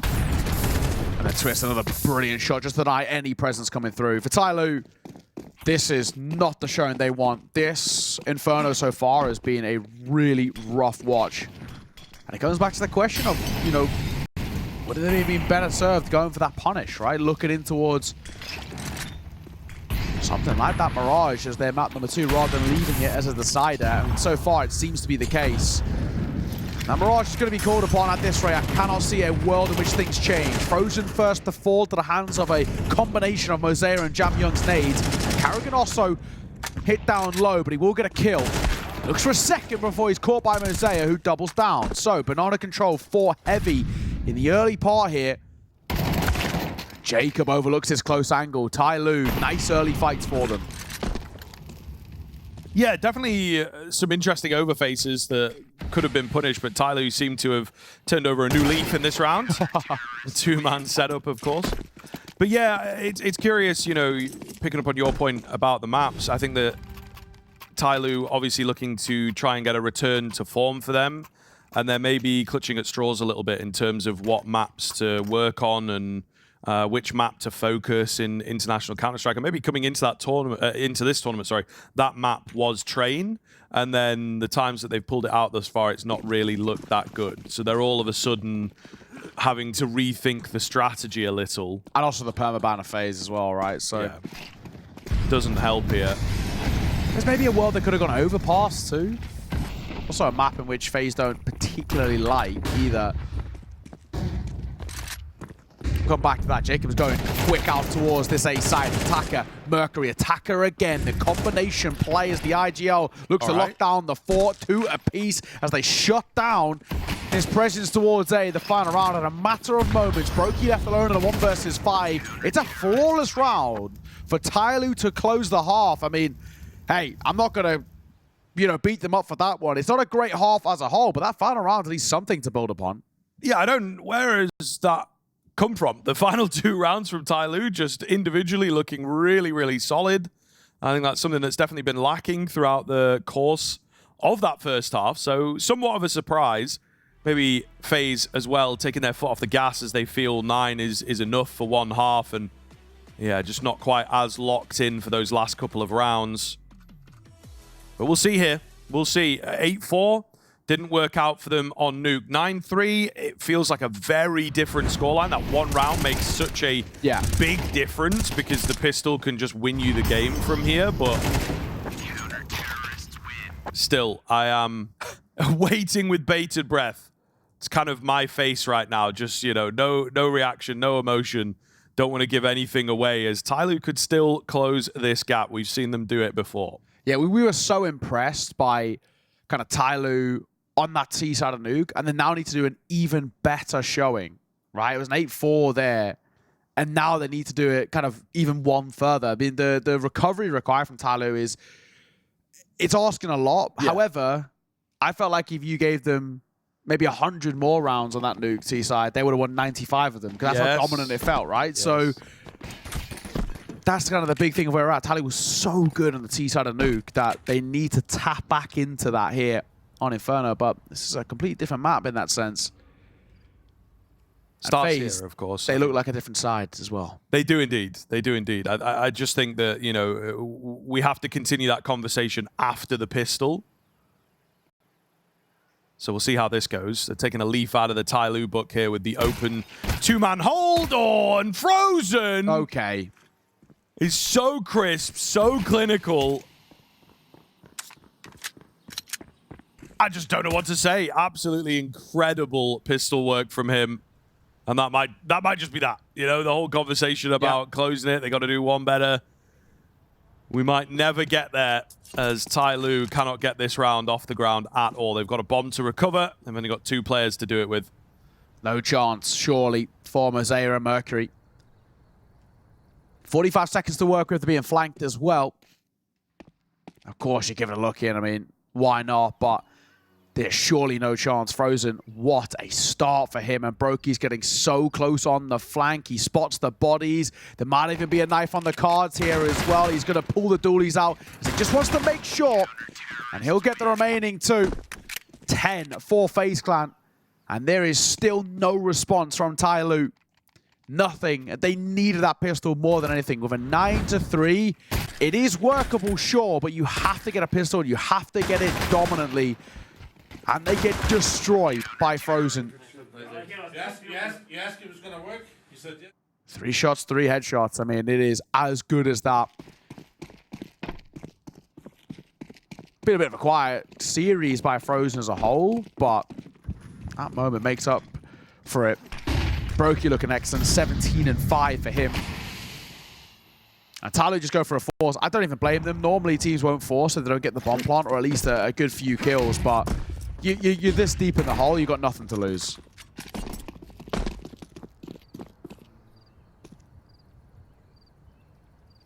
See what they have in store with the utility, I suppose. This is where you would pull out one of your better rounds, I would imagine.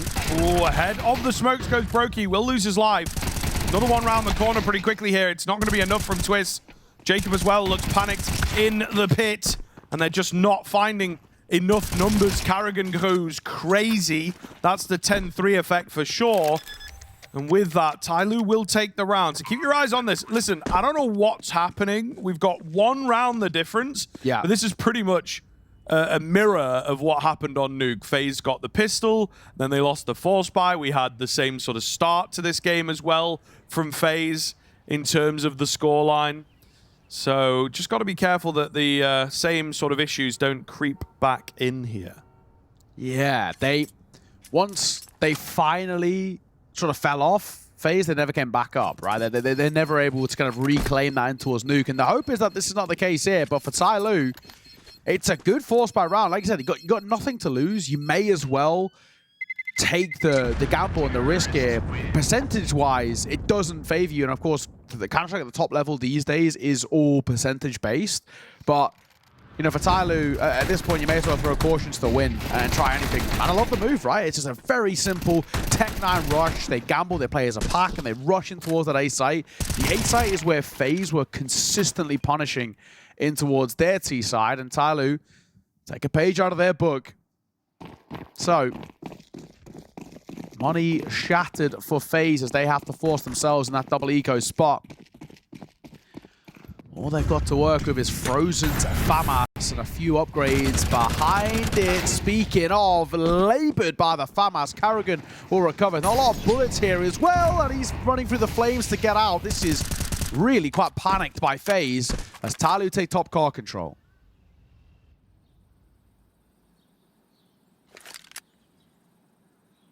Gonna bolster up the B bomb site here. TYLOO, it would seem, just waiting for the smoke to go down, and then they will make their move. There is another one available for broky, and even for Twists on the FAMAS, so not looking ideal. I think it's going to be harder to get into that B bomb site than TYLOO first thought.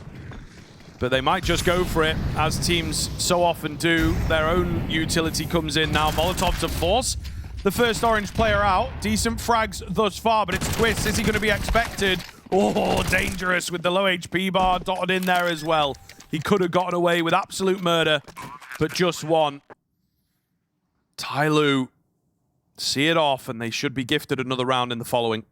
You can sort of start to feel it a little bit now, can't you? Where for TYLOO, they're ramping up slowly. I mean, this is happening towards Nuke. We didn't really have that belief, but they slowly start ramping their way back in, and then they become this real unstoppable force. And this is kind of where they're at. I mean, this next gun round that is not even going to be in the next round, it's going to be the one to follow. That is actually so unbelievably important for the mental state of FaZe. If they lose that, this then becomes a game once again. I'm not going to open the doors to the conversation just yet, but TYLOO should get a fifth in the next round. As you just mentioned, there's not going to be money to work with for FaZe, so it should be a pretty simple one to get a sixth on the board. But the round to follow that, round number 17, is unbelievably important for FaZe. Their mental state, their kind of momentum that they did so well to build up on their T side, it could all crumble so quickly. They lose that gun round, another eco to follow it as well. Before you know it, it's a 1-2 round game at that point. So for TYLOO, all they can really do in a deficit like this, you can't think long term. You've got to think in the more micro sense of things. One round at a time, one individual fight at a time.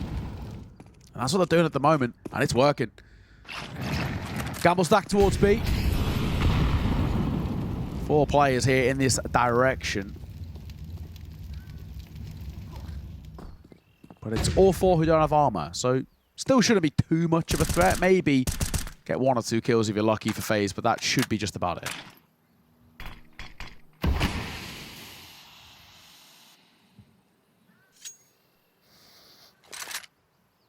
Again, very slow moving here from TYLOO, but I think they know. Oh, there's not much on the business end. Uh-oh. Oh, no. Uh-oh. Wait, Jamyeon cocked the nade and then died, so the nade dropped at his feet and killed G.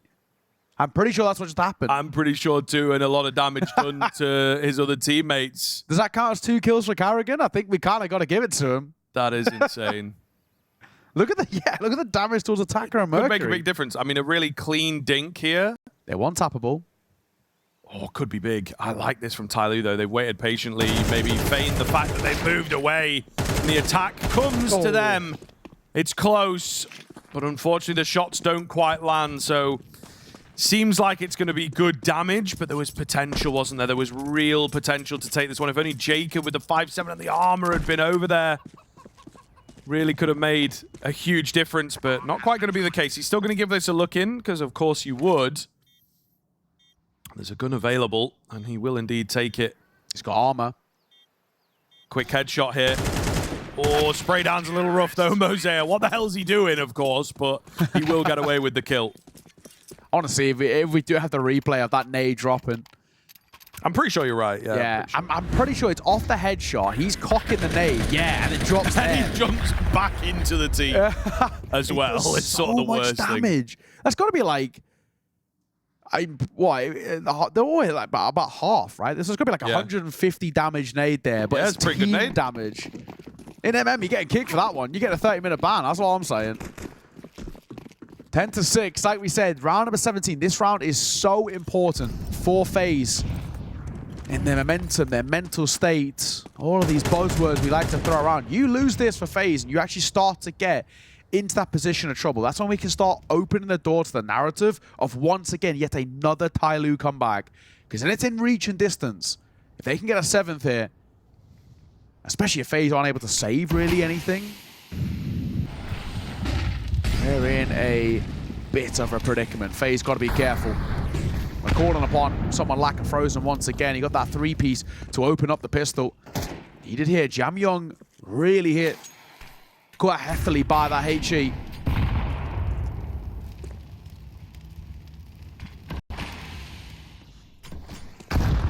Mercury moving up quickly here. A lot of space gained by him, actually, and he might be able to catch Carrigan off, who indeed seems weary of the position and certainly will be now.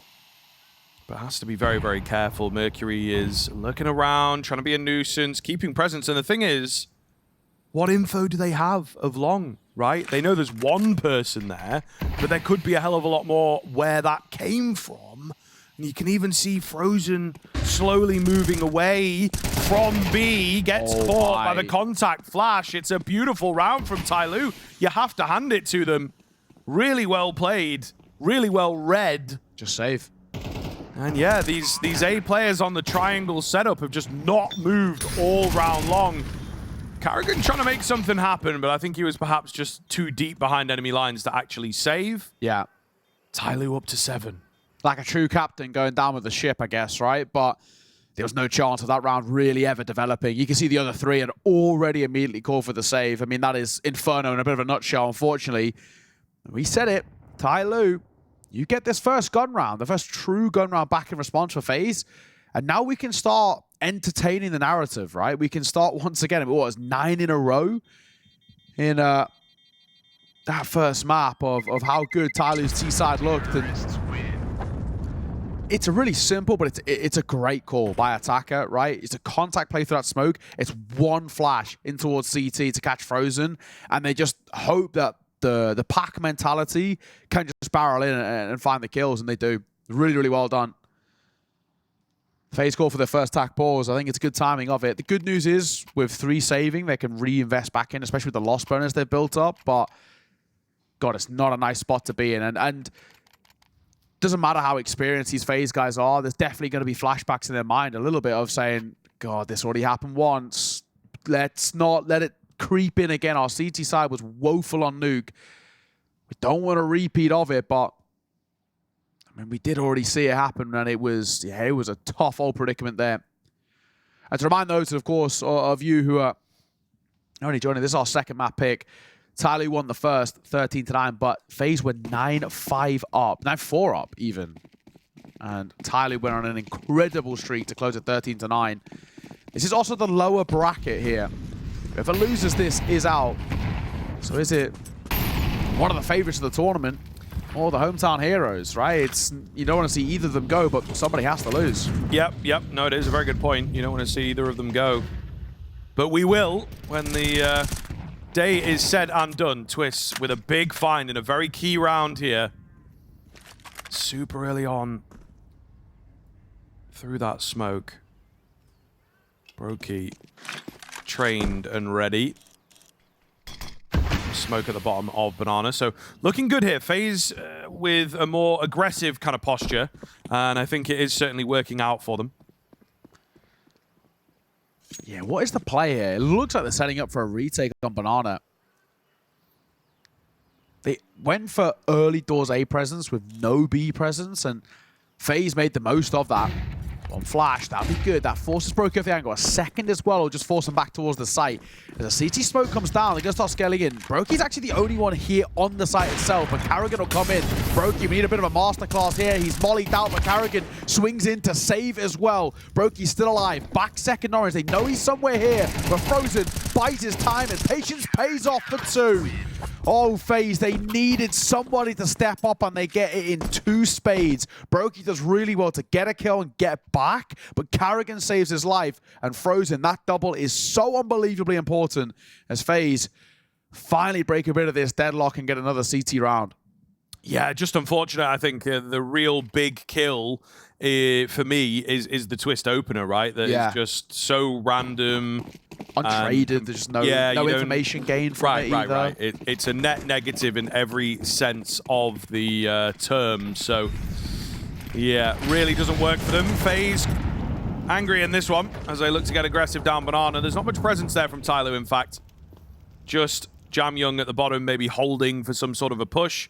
But they utilize a lot of that utility and indeed get the Banana control. But it seems like TYLOO were happy to give it away. We'll see what their game plan for this round looks like. Slow creep up in the apartments. Crack angle. Is there a flash? Is there a well-timed trade? The answer is no. broky, though, he does get caught completely blindsided. There's a push through this Moto smoke that comes in. The short player overlooked. It's very, very, very messy from TYLOO. Very disjointed. There's a lot of smokes around the site, however, and that does make life awkward. Shots not landing. FaZe seem to have woken back up here, and number 12 is secured. That is the definition of a panicked execute, though, from TYLOO. That was rough to watch. You can see them.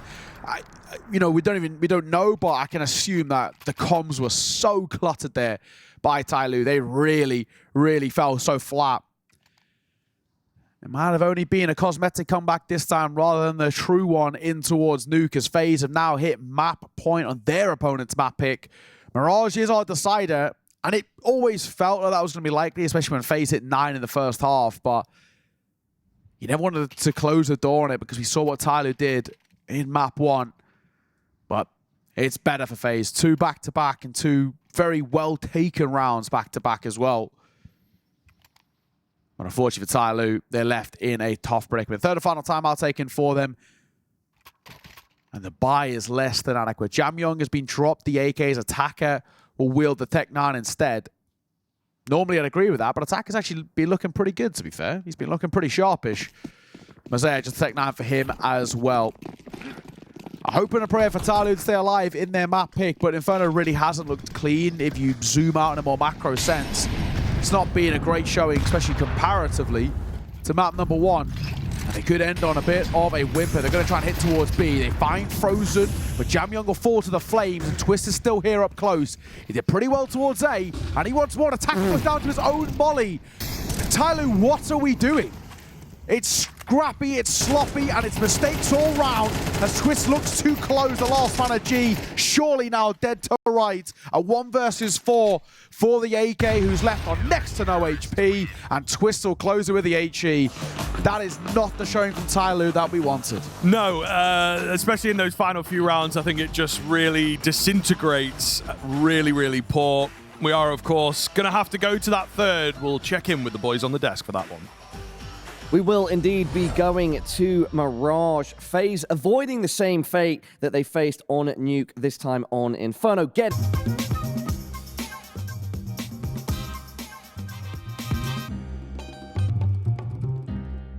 Stop.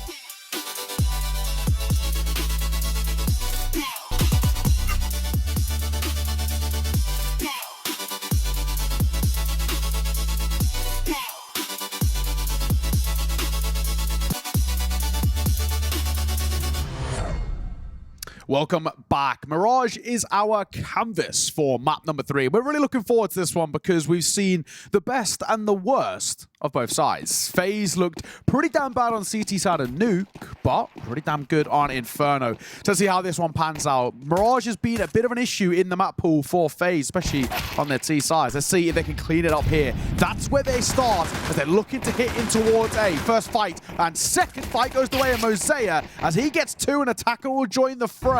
So FaZe struggling to get out of ramp and on towards his A site. That boy's got the machine gun Julies. They are firing so fast. I think it's going to be enough here as well. Another head found by Jamyong, and in comes the second set of Julies. Nice and clean. Exactly what TYLOO needed after a very up and down showing on Inferno. We saw some great T rounds from them, and then towards the very end, I think the final 2 or 3 for me were just a complete mess. What was going on? Comms all over, just rushing in, no real clear game plan. So if they can kind of get rid of that and bring a bit more discipline into this map, which always seems to be an issue for the Chinese teams, maybe the Asian region at large, if you include Mongolia, right? That discipline, that level of just not taking the overswing or not pushing that smoke. I think that's going to be a somewhat deciding factor here. However, the aggression can be pretty nice when it pulls off. Oh, that's a little less nice. Frozen will find the frag, moves on to the Deagle to try and get another one. Not going to happen for him. So just the 1 kill thus far for FaZe, but goodness me, this has been a super quick start here into Mirage, whereas our Inferno and our Nuke a little slower. Yeah, they're flying it towards the fights. No 2 ways about it. FaZe really trying to set quite a quick tempo. It's not working. TYLOO 2-0 start, and it's good actually. This is the first time we've seen TYLOO start a map well, and that could be quite the indication of maybe what's to come. I mean, that is the hope, right? That TYLOO can sort of shrug off what was, I mean, all things considered, a really quite poor second map. Their choice of Inferno. We questioned the choice as well because I felt like Overpass was a possibility. We felt even going into Mirage was also a possibility as well. They went with just what they like rather than maybe looking at the whole situation, looking at their opponent, and, well, it came back to bite them. This is a bit of a nothing round. A couple of Constellation kills would be nice for FaZe, but to win it does feel unlikely. Twist has been spotted. Jamyong sort of happy still to take this fight. He's pirouetting on the site, though, as he's just dancing around. I don't think there's going to be too much here. Jacob gets 1, but a quick trade. And all left down to 2. They'd like a bomb plant in a spot like this for FaZe Clan, but they're going to have a buy regardless in towards the next round. Attacker. Got to be careful. Try and keep the MP9 alive. Not going to happen for him. Somehow, the full blind Frozen does not go down. And indeed, they've created space for the bomb plant here. So not a bad result. 1 more kill comes in. Could make a big difference. The nade will chunk out broky, though. Surely makes him mincemeat. And it's all down to the super low HP Frozen. Nothing happening for him. So TYLOO will get the round, but I think they'll be somewhat disappointed to concede the bomb plant. Yeah, it's sort of like they get the round, but it's the fashion which they get the round as well, right? And I think you're right. You should give a little bit of extra cash on hand for FaZe to work with. I don't think it's going to be enough. I don't think you're really going to want to AWP here, I assume. broky's been pretty good with the rifle. I mean, broky rifled the majority of Inferno and was the star player. And he actually has been the best rated player for FaZe so far in this series. He's looked actually really, really good. You know, we looked towards kind of yesterday's action with FaZe. It was all twists. It was the only name that we felt like we were bringing up all the way throughout. Maybe flashes of brilliance from broky, but broky's looked really good today. I'm going to call upon him once again. 0-3 so far. Also, as well, one thing that I think is worth mentioning, I think Karrigan's actually looked really quite sharp today, especially on Nuke. I think Karrigan, on that first half, looked really, really quite excellent. You can question the calling maybe, but the mechanics, especially for his recent standards, which have looked a little lower, pretty damn good. Let's see if he can roll it back once again here towards Mirage. They've taken mid-control, but at the expense of a bit of damage. A triple stack through A. Needs to be careful here, because if they are starting to scale in towards mid, and that bottom con is completely open. Some eyeballs from short maybe that could make the difference, so we'll see here in the exchanges to come and what the options are for TYLOO. A late ramp move. Kind of a fan of it, to be honest with you. Try and gather some information. It's all a question of how far they go. So, yeah, they'll get light control, keep attacker there. Starts to maybe give the game away. Some fake out smokes here. Are they going to act upon the jungle smoke? Difficult to say at this point. I think even for us, there's still an opportunity for them to pivot in towards B if they wanted to, but it looks like a very late con move here. Not loads of utility. Straight in towards G. Doesn't look good enough, but we'll see. If the shots land, anything is, of course, possible. The bomb has yet to cross in or have space to plant. In comes the ramp guy. They're just everywhere, and the site is totally open. A lack of smokes, a lack of flashes and molotovs. It's all down to Frozen, and the nades will see him off. Nice work by G as well. Just tucks his head. He did get tagged as well, so he didn't want to retake that fight. It's a really nice start by TYLOO. These are some excellent holes towards the A site in particular. And I have a lot of respect for actually how they approach mid in that round, right? They actually play a really standoffish approach, which FaZe don't really know how to deal with. They're given mid control. They're given the option to wrap into towards window, to wrap into towards jungle, take all of this position. They have no read on what TYLOO are doing because they're playing so standoffish. It's not a kind of a style of play that you can do consistently, but in that round there, it really works excellently. FaZe are pulled apart in a sense that they don't even really realize. They're isolated actually way too easily, basically. So, nice work. I think the one really important thing is Mercury actually falls away as the window smoke comes through, and I think he hears the boost of twists going up, so he completely gives up that control, falls all the way back towards CT, joins the rest of the pack. Small movements by TYLOO, but nice ones. Of course, it's broken the econ once again as FaZe can't even get a plant in that round. Mosaic has spotted a few, but he chooses to fight. It's a choice that was wrong. Oh, Karrigan, big find, actually. That's going to open up this B bomb site. There is still Mercury around, and he's got to go massive. Nice early kill to maybe give them a chance back into it. Meanwhile, G doesn't quite know where to look. Can he find this kill on Twist? Ooh, no. Misses the shot. Misses the shot, and the bomb's actually pivoted back towards A now. So one player confirmed on A. Where are the other two, of course, is the big question. Bomb on the way. It's not like CT is fully covered.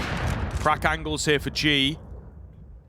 Bomb's going to have a tough time getting in. A few more missed shots from G there. Certainly harder ones. Tries to go for the wallbang, not quite going to land. So the bomb goes down.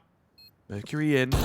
Creeping round, using the AWP shots as cover right now. Spots out ahead, finds one, finds two, and leaves it all down to Twist, which might just be enough. We'll see. It's not planted. Not really planted for him. Yeah. Smoke on the bomb. Kit available for Mercury. Surely going to be enough here. He's trapped into a fight towards CT as well. Mercury not holding quite yet, but he will be. And G just has to keep the man distracted. Half a second more and Twist might have found the bullet. It's not going to happen, and an unfortunate end for FaZe. Yeah, if it was that front side of triple, I think he's probably all right. But because it's a little bit over towards the left, he actually has to reposition. He has to get up towards stairs. And that then leaves things really quite awkward. So it's not a bad effort by FaZe, but unfortunately not to be. I'm going to take their first attack pause, bring Neo on towards the mic. But TYLOO 5-0 start. I'm liking what I see at the moment. This is a pretty good CT side. And considering that TYLOO have actually done all of their best work on the T side. This is really actually quite good. And it comes back to the other side of where FaZe have also done all their best work on the T side, but it's Mirage, where the T side's had really clear issues in this tournament so far and just in general. So this is a seriously rough kind of position to be in. A few kind of errors, unfortunately, the post one there. I think Jacob, he doesn't realize that he's actually just completely exposed to CT. He doesn't realize his head's just poking up. He's got to stay better tucked there. If he stays alive, it actually makes that bench angle up close a lot stronger. All things that need to be cleaned up if this FaZe side want to be considered favorites in tournaments once again. And right now, they're in a position where stuff is looking pretty janky. Jacob needs to be careful. They're pushing lower. He's dead to rights. They go dry as well. Mosaic finds that kill, and they might even continue to aggress. They're moving as a unit, a two-man pronged attack, and they thankfully get the trade on towards Frozen. How's the reactions from G? Too slow. Attacker up close. Oh, man. Oh, man. That could be a real big kill. A very big opportunity now for FaZe as they've evened it up. In almost an instant, Attacker will be absolutely kicking themselves to not get away with one. Mercury quickly in towards Palace here. Could certainly make something happen if he plays his cards right. Jamyoung, meanwhile, is moving through connector, waiting for the smoke to go down. So they're somewhat split, not going to be able to work off of each other. Not got loads of time either. No kills present. No kills are easy. So they're going to have to move in kind of 5 seconds ago, to be honest. They really do not have a lot of time. Molotov available maybe could be helpful, but we'll see. The AWP for broky is calm for that first. The trade from Carrigan is instantaneous, and FaZe are on the board. Yeah, finally get one over the line. It's just a little bit of a quicker round from FaZe. It's enough to make TYLOO uncomfortable. But the big thing for FaZe now is, right, we've got around. We've finally kind of broken the deadlock a little bit. It has to be one of many. We have to use this now as a building block going forward. Start building some foundations to work with. Well, their T-sides have generally looked better in this series. Their C-side of Mirage is in particular where they've done their best work, FaZe. But they've got to give themselves enough breathing room that when they get there, it's not such a hefty deficit. We can buy back in for TYLOO, as they do. Right idea by G as well. He's waiting. The shadows as well will generally benefit G in that spot. So they can leave him posted unless he's flashed.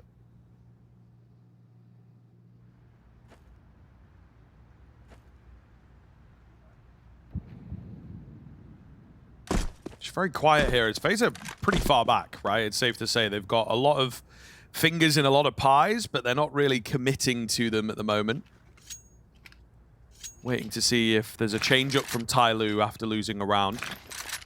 We'll see the utility come in here eventually to give them that mid-control that they sort of already have. So, curious to see what they are going to do with it. 50 seconds and not a lot of presence from FaZe. A slight singe of the toe hairs of Attacker, but he's able to stick around and find a key kill. He backs off, Mercury peeks out. It's almost beautiful. Carrigan does get a kill before going down, so 3-on-3 looks very doable here. broky with a keen find on the AWP entry into the site. Twists deals with the stairs player, and Jamyoung can do nothing to stop the bomb going down and potentially nothing to stop the round being lost.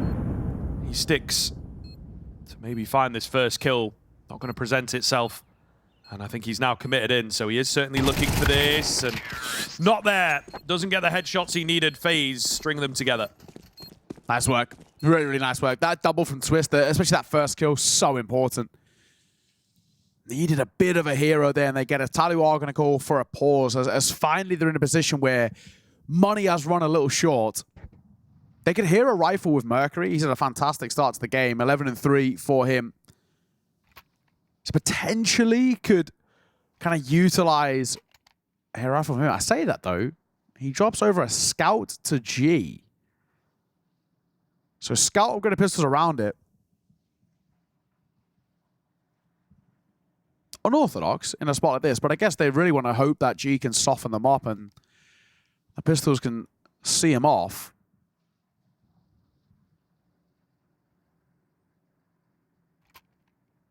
We'll see what they do. I think probably if you're TYLOO in a spot like this, especially off the back of a pause, you probably want to try and do something a little bit unorthodox. The scout of G is going to head towards B. Not even for a window peek. He might even play out by a short, but the way he's angling, he might just be posting up to just hold of any B aggression, and that is going to be the case. So G going to be that solo anchor with the scout. The other pistols are going to play for a default setup towards A.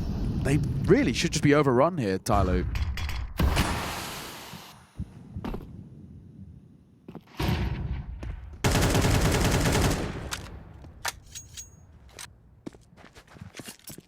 Again, starts off very, very quiet from FaZe, not really looking to send anyone in super aggressive in the early stages. This is a bit more of that unorthodox though, right? We're getting that gamble stack towards A. You're leaving the scout towards B. And I think maybe part of the hope of it is that if they hear a scout shot rattle off, they'll assume that he's not alone, because generally, why would he? Very true. No one in the apartments, though, to really test him. So we're going to see here, it looks like, yeah, very quick fake out up the connector. So this could be dangerous. This could be highly dangerous moving into the A site. When do you ever expect this? But it's worked out quite nicely. Frozen comes round for a nice two-piece. Still got Mosaic on the deagle. If he'd got one more, maybe we start to believe. But unfortunately denied away, and they just make a meal of the CT defense. Unfortunately, trained in. broky will catch him on the edge of the scope FOV.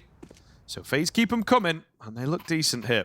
Yeah, these are much, much better rounds from FaZe as well. And also just kind of ultimately that question that you always like to ask when you start winning rounds, are they replicable? And yeah, they are. Solid executes, really simple utility that they're setting up, and they're just sending the rifling core in to create a lot of space. And so far they are. Frozen and Twist as that combination player looking really good. Carrigan's getting in towards the thick of it. We probably just need a little bit more out of Jacob, and then there's no real doubts about FaZe at the moment. Jacob's still yet to really show up. But it's back into the buy for TYLOO. If they hadn't dropped the scout in the previous round, G could have potentially had an AWP here. But here's the close angle. Attacker will get one, but him and G both drop. Mercury, the gun barrel's blocking the player below him. He has no idea that Twist has slipped the net underneath that bottom stairs. The A site has become an issue for TYLOO, and FaZe punish that position once again. Yeah, it's disjointed. I mean, it's, again, what we have seen from them a number of times now is just the comms kind of go out the window. I think they are left scrambling when they start dropping rounds. They maybe have their heads still in the previous round or not quite on the same page. I think a timeout may well be required and may well be a step too late. They still have a pretty hefty buffer with the 5 rounds, but I think that the way this gap is closing does look quite worrying, so they have to refine themselves towards the tail end of this first half. It has been the T sides that have been a bit better from TYLOO, so I think that is something to also consider. They knew it's not the only place unchecked. Jamyong will survive, but he's the only one to do so. One rifle to work with, but this is, yeah, it's a very, very good scale up now from this FaZe side.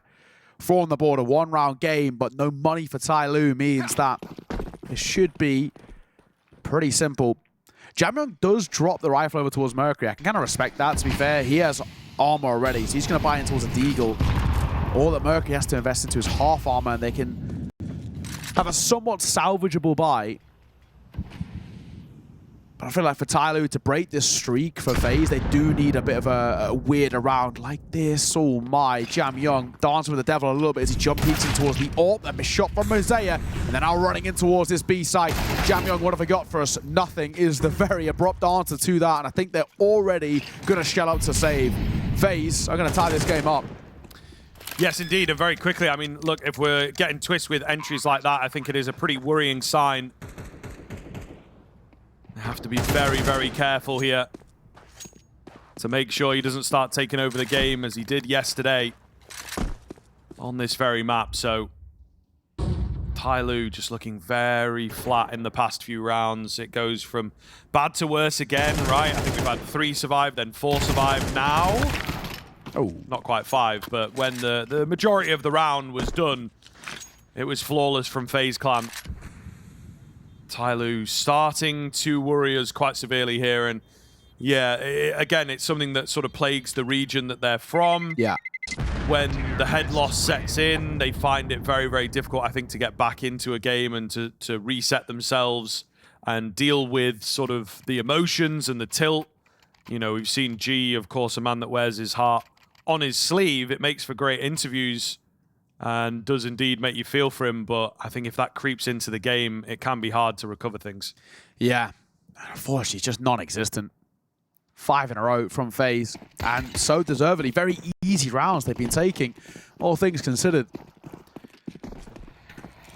All back in play for G. He's got broky to test on the other side. Big control taken here. Carrigan's going to lurk his way out. He could actually really catch a good timing here. Mosea's double checking between bottom and top of mid. Carrigan takes a pop shot, so he's now a known quantity. Molly will come through and it will singe the toes of G, force a reposition out from him. We've already noticed that FaZe are having a lot of favor towards his A side because it's been working, right? They're not really being tested on it. So that's where they're setting now their early defaults. And it's actually part of this conditioning is starting to draw TYLOO's attention over there.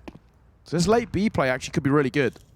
Yeah, I think what certainly piques my interest is the fact that the utility looks pretty good on A from FaZe, and they just sort of pulled away before really dedicating anything. So something seemed off to them. And now they move in towards B with only one smoke remaining. A lot of flashes. So maybe this was part of the plan to heavily fake things out. Not once, but kind of twice with the mid control as well. So they have a lot of flashes remaining to try and go for this unexpected burst play. But you see TYLOO have not really made too many moves. And in fact, they have people in the right place at the right time. Jamyoung does drop back and get taken down. They've flattened off B. Mercury's here pretty quickly, though, and he will be unexpected. Drops the bomb and another as well. Yeah, they just were not ready for him to be so quick on the rotation. It's all going to be broky. Spots an elbow. Here's a footstep. No scope. Misses.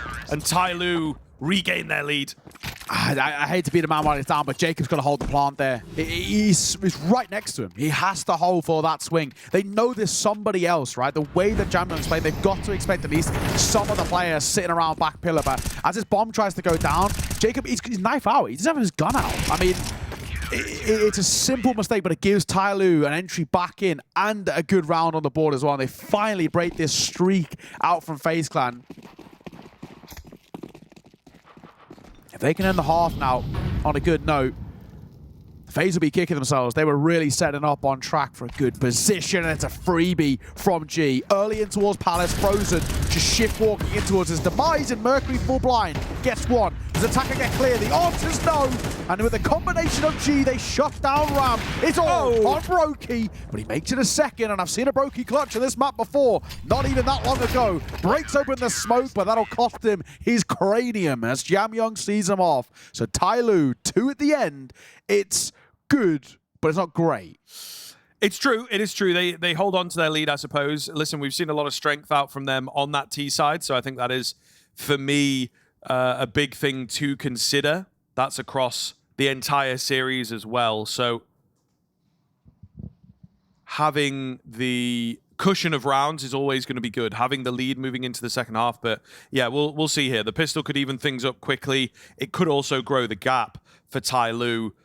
But the fact that I think they have managed to get back in, you know, we made a case a few rounds prior to this that it can be difficult for a team like TYLOO to figure their way back into a game once they've been pushed out.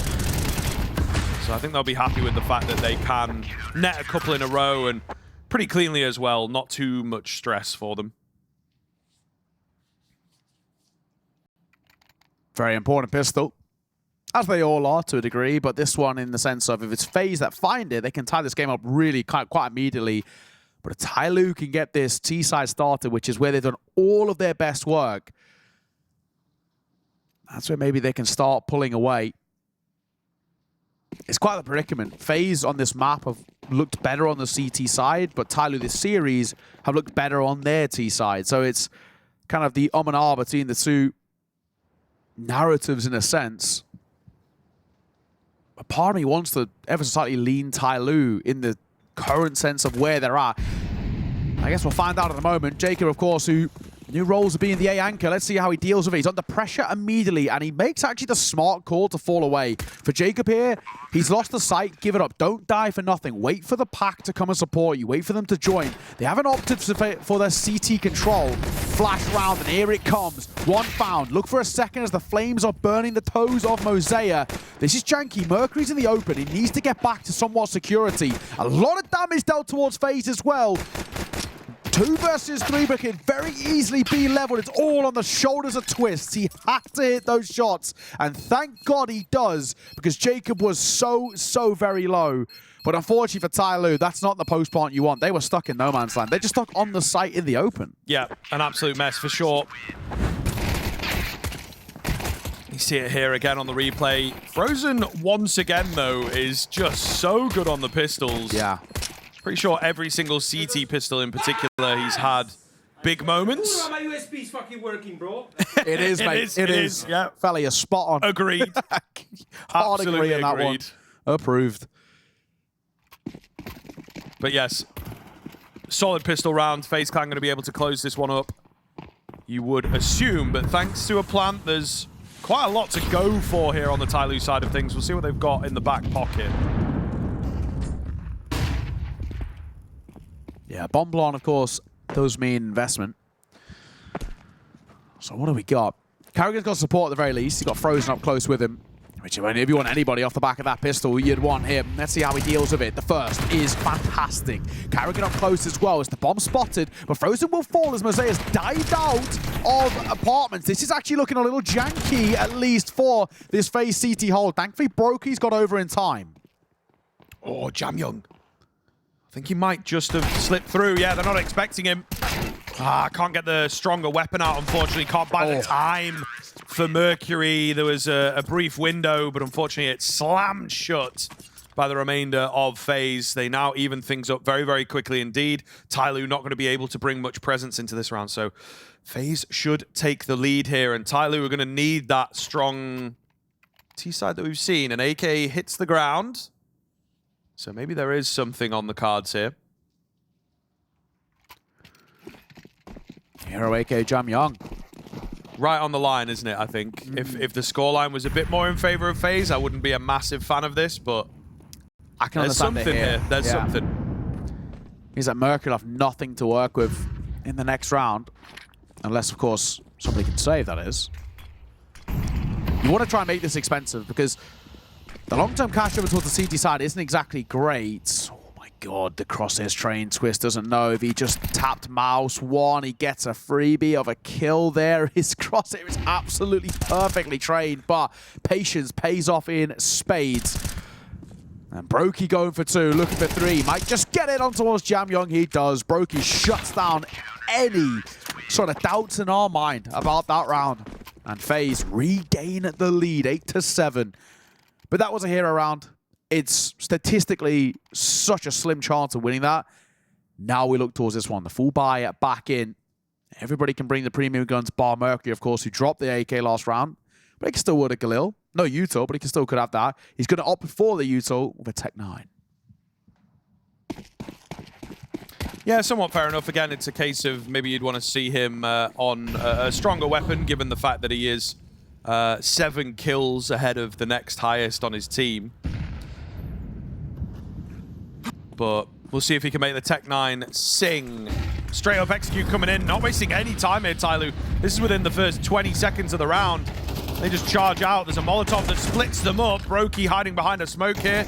Well played and well found. He's going to get another as well. Looking really good in these past couple of rounds. He goes down, but he's traded. Twist keeps them coming, and Mercury can't get anything done.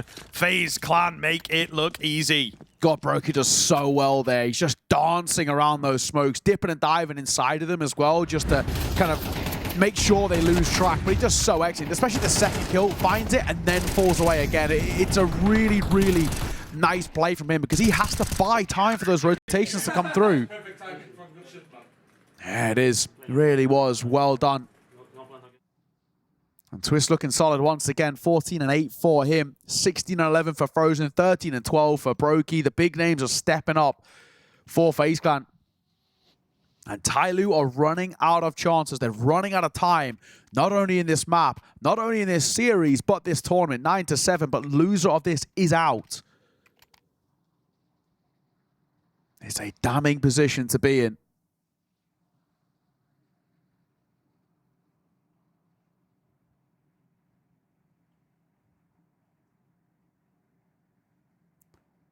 I've got confirmation. A winner of this takes on FUT 2-0 over Pain over on the B stream. We caught a little bit of that, of course, in between our two series, but FUT playing some good Counter-Strike. Indeed.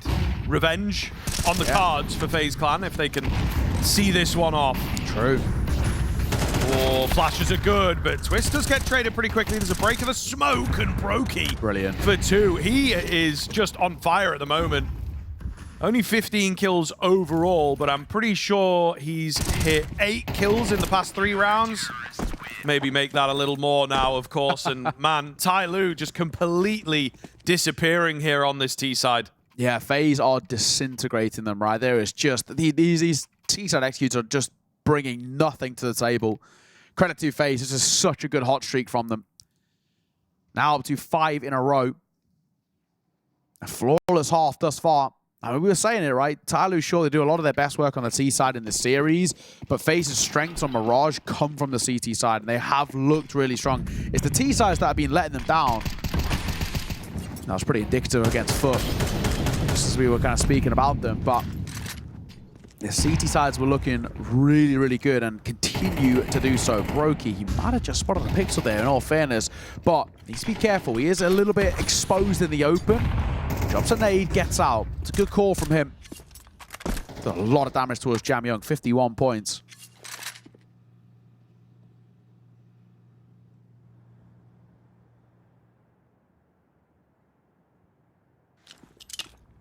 I thought they might do something with this player in the underpass, but not really been the case.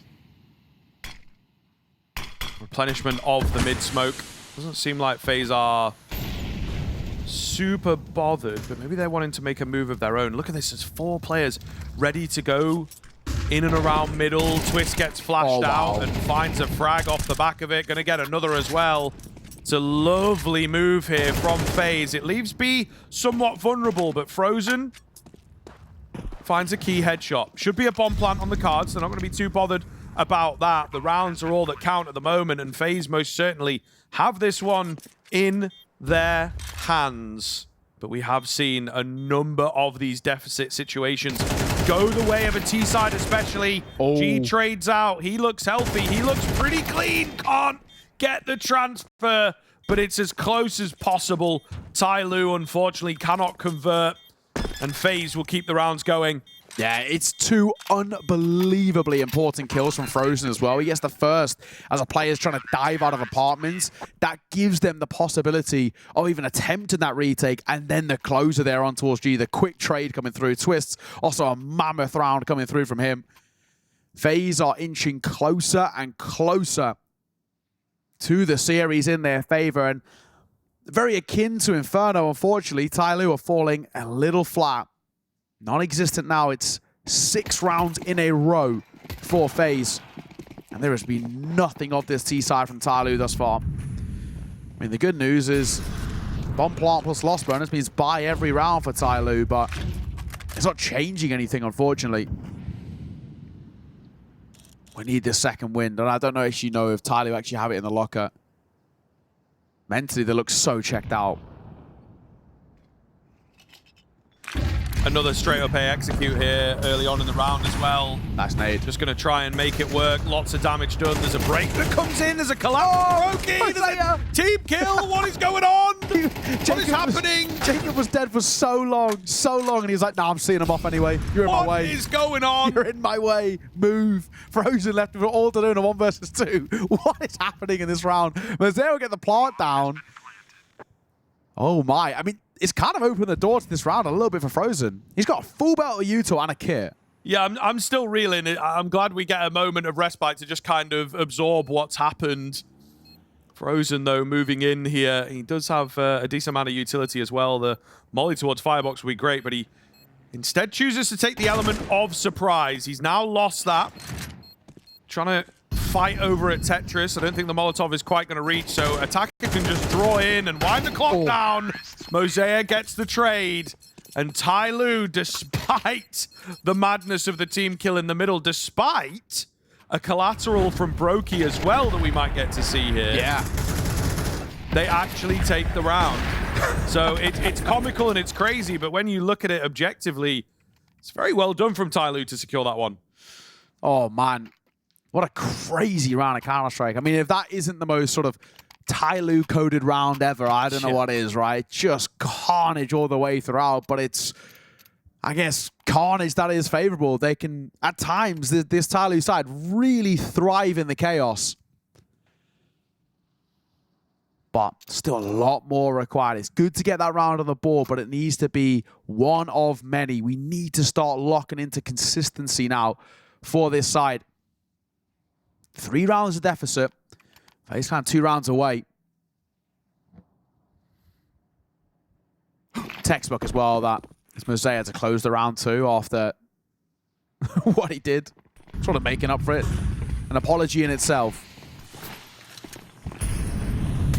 FaZe got plenty of money to buy into this one and the next, to be honest. So TYLOO, if they're going to start to pick up a bit of a streak, they've actually sort of got to do it the hard way, really.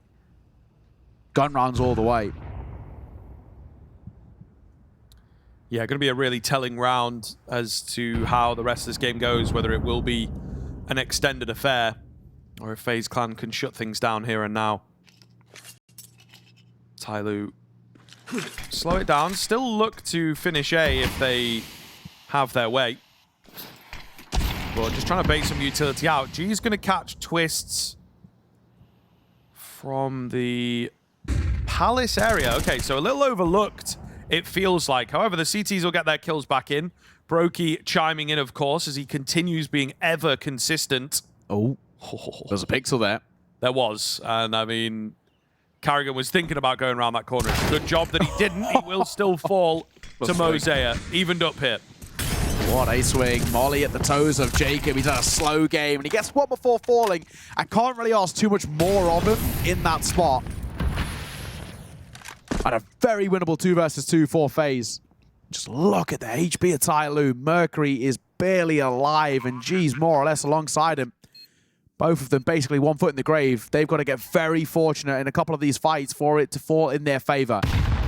That's not a good start. Frozen. Perfectly placed nade. As down goes Mercury, and it's all on the shoulders of the hometown hero, and Frozen will rip his head off his shoulders. FaZe, map, and series point. And TYLOO now face elimination on the line. They have to go flawless from here on out, and that's just to get to OT. Honestly, I think with the way the energy has been, I think they needed that previous round. Yeah, I do feel like this should be quietly into the night for TYLOO. Honestly, should have been 12 already, right? I think that TYLOO are a team that are going to thrive in chaos, as their 8th round win was, of course, the most mental round, probably of the series. So yeah, the fact that they just can't turn that opportunity into a diamond, as it were, is a pretty big issue for them. They are going to take their last tack pause, as you would expect, out with 5 Galils. Oh no, okay, there you go. We see an AK come into play. Might be another one to join it in just a second, but they're opting for pretty heavy utility here. Well, let's see. Util, like you say, is that priority of a firepower, but is that going to work in their favor? Well, I guess as the tack pause turns tech, get a little bit more time to think about it. And for us too. But unfortunately, this has just not been a display from TYLOO. 1 round on their T side is all they've got thus far. I mean, it is unfortunately been a bit of a whimper, if we're being honest, right? A bit of a lackluster showing on the T sides, which have by far been their better sides in this series. You look back towards Nuke as well, really good T sides. It was like 9 rounds in a row they got. They looked incredible. The executes were so clinical, so strongly taken. You look towards Inferno again, there was those flashes of brilliance and moments there, but unfortunately, Mirage, not enough. It was a decent first half and a very workable, manageable one, but FaZe's strength in this CT has come through in spades here. in this matchup. And FaZe now 1 round away from a rematch with FUT in that lower final.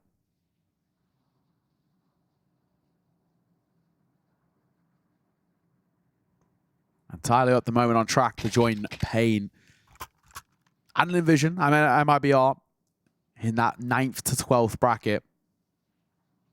Fortunate as well, the 2 hometown teams as well going out at this stage. Yeah, definitely unfortunate. I think, you know, TYLOO of not even 6 months ago would have really turned some heads into this tournament, but you could consider them one of the sort of big 3. Like a few months ago, you would look to them and be like, right, they're on home soil. This is actually a tournament that you could even, like, someone could make an argument of them being like the favorites coming into a tournament like this, and I wouldn't be like up in arms about it. I'd be like, all right, I can feel that. But it's as of late, right? That's the big thing with TYLOO is like recently they've looked just not themselves. They've really been struggling to kind of chain performances together. And I don't know whether it's sort of they've been figured out or whether they got to a point where the losses piled up and the mental state got affected. But either way, it's been tough. Often a region, you would say, but, you know, the country of China, the Counter-Strike out there, I think it's one where it can be a bit strange within teams, right? Where there's maybe a player that wants to move on, but they don't necessarily voice it, or they want to make some changes. We've seen a couple times now where teams like fully swap play. Lynn and TYLOO are a great example. They swap 2 or 3 players, and then actually they decide maybe not for me, or they end up on the bench, you know, and strange things like this. TYLOO themselves for a couple of years, just no one knew what was going on with the roster. Yeah. And what was smart, what was effective. And I think you hear things sort of behind the scenes of like how certain players, the aforementioned Advent, the way that he's kind of pushed out of the team is a little funky, and they've maybe wanted to do it for a long time. You know, it can be very, very strange. So maybe there's a bit of that going on at the moment. We might see some drastic moves in the next couple of months. Yeah. I mean, we had the potential of being that kind of super team that at one point, right? Jam Young, Starry, Mercury, Mosaic. I mean, it was like a really cool team that was brewing, and, you know, I was kind of G to round that out. And there's definitely arguments about kind of who is the best AWPer in China, because I think Zaka obviously is a really, really good kind of shout there as well. I think maybe even the argument in terms of like skill ceiling, you'd actually probably put Zaka above G. It's just more consistency is what G brings. Also the vibes as well. We know he's become kind of the people's champion for a reason, right? But there's so much talent is the ultimate narrative here. And, you know, not even too long ago, I was out for about a month in China and doing a little bit of the grassroots into a bit of a bigger tournament kind of for Asia. But some of these grassroots Chinese teams are so crisp. There's some really, really decent talent over there as well. They got a lot of these sort of bedroom org teams that have a lot of what I assume to be future names that'll come through that'll be playing within a lot of the kind of higher level domestic Counter-Strike, and potentially even getting chances to move into some of these big teams. So there's definitely talent there, but it is the question for TYLOO of like, what is the shakeup, right? Because they've got the people for this. So it feels like then, are you looking maybe towards a little bit more of an IGL change or a coach change as well, right? I mean, it's tough because it feels like they've got all the right pieces, but something's not clicking.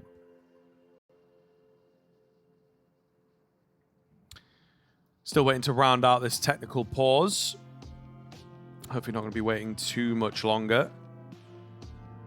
Do kind of forget that there's like that reflection in the eyepiece of the gas mask. It's pretty cool, to be fair.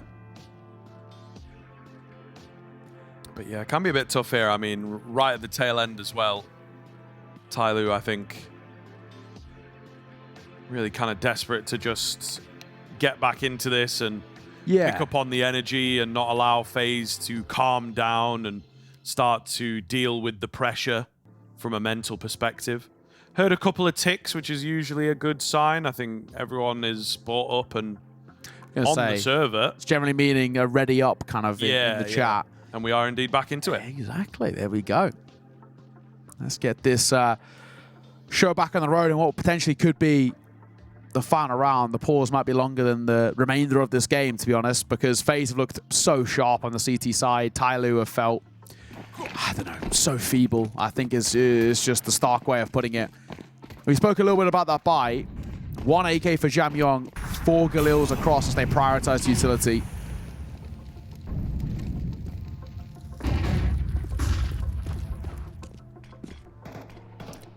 It's a T-side molly that was thrown towards top of mid. Something tells me that was an incorrect piece of util there, but we'll see. I think you might be right. Potentially catch a little replay on it. All the same. No harm, no foul, as the replenishment of smokes here. Oh, it's a small break, but it's the flash that's good. Twist is going to go in for a bit more. Wow. And you just see Mercury is completely caught off by that. The braggadocious move from the return of Twists might just make all the difference here in what could be the final round of the series. Certainly looks to be the case as G finds himself all alone. 27 HP out of nowhere. broky will get him through the smoke. And FaZe Clan have indeed done it. They will knock TYLOO out. Over to the desk to break that one down. Thank you so much, Scriv. Yeah, big congratulations to FaZe getting the job done across 3 maps. TYLOO had their moments, but they just didn't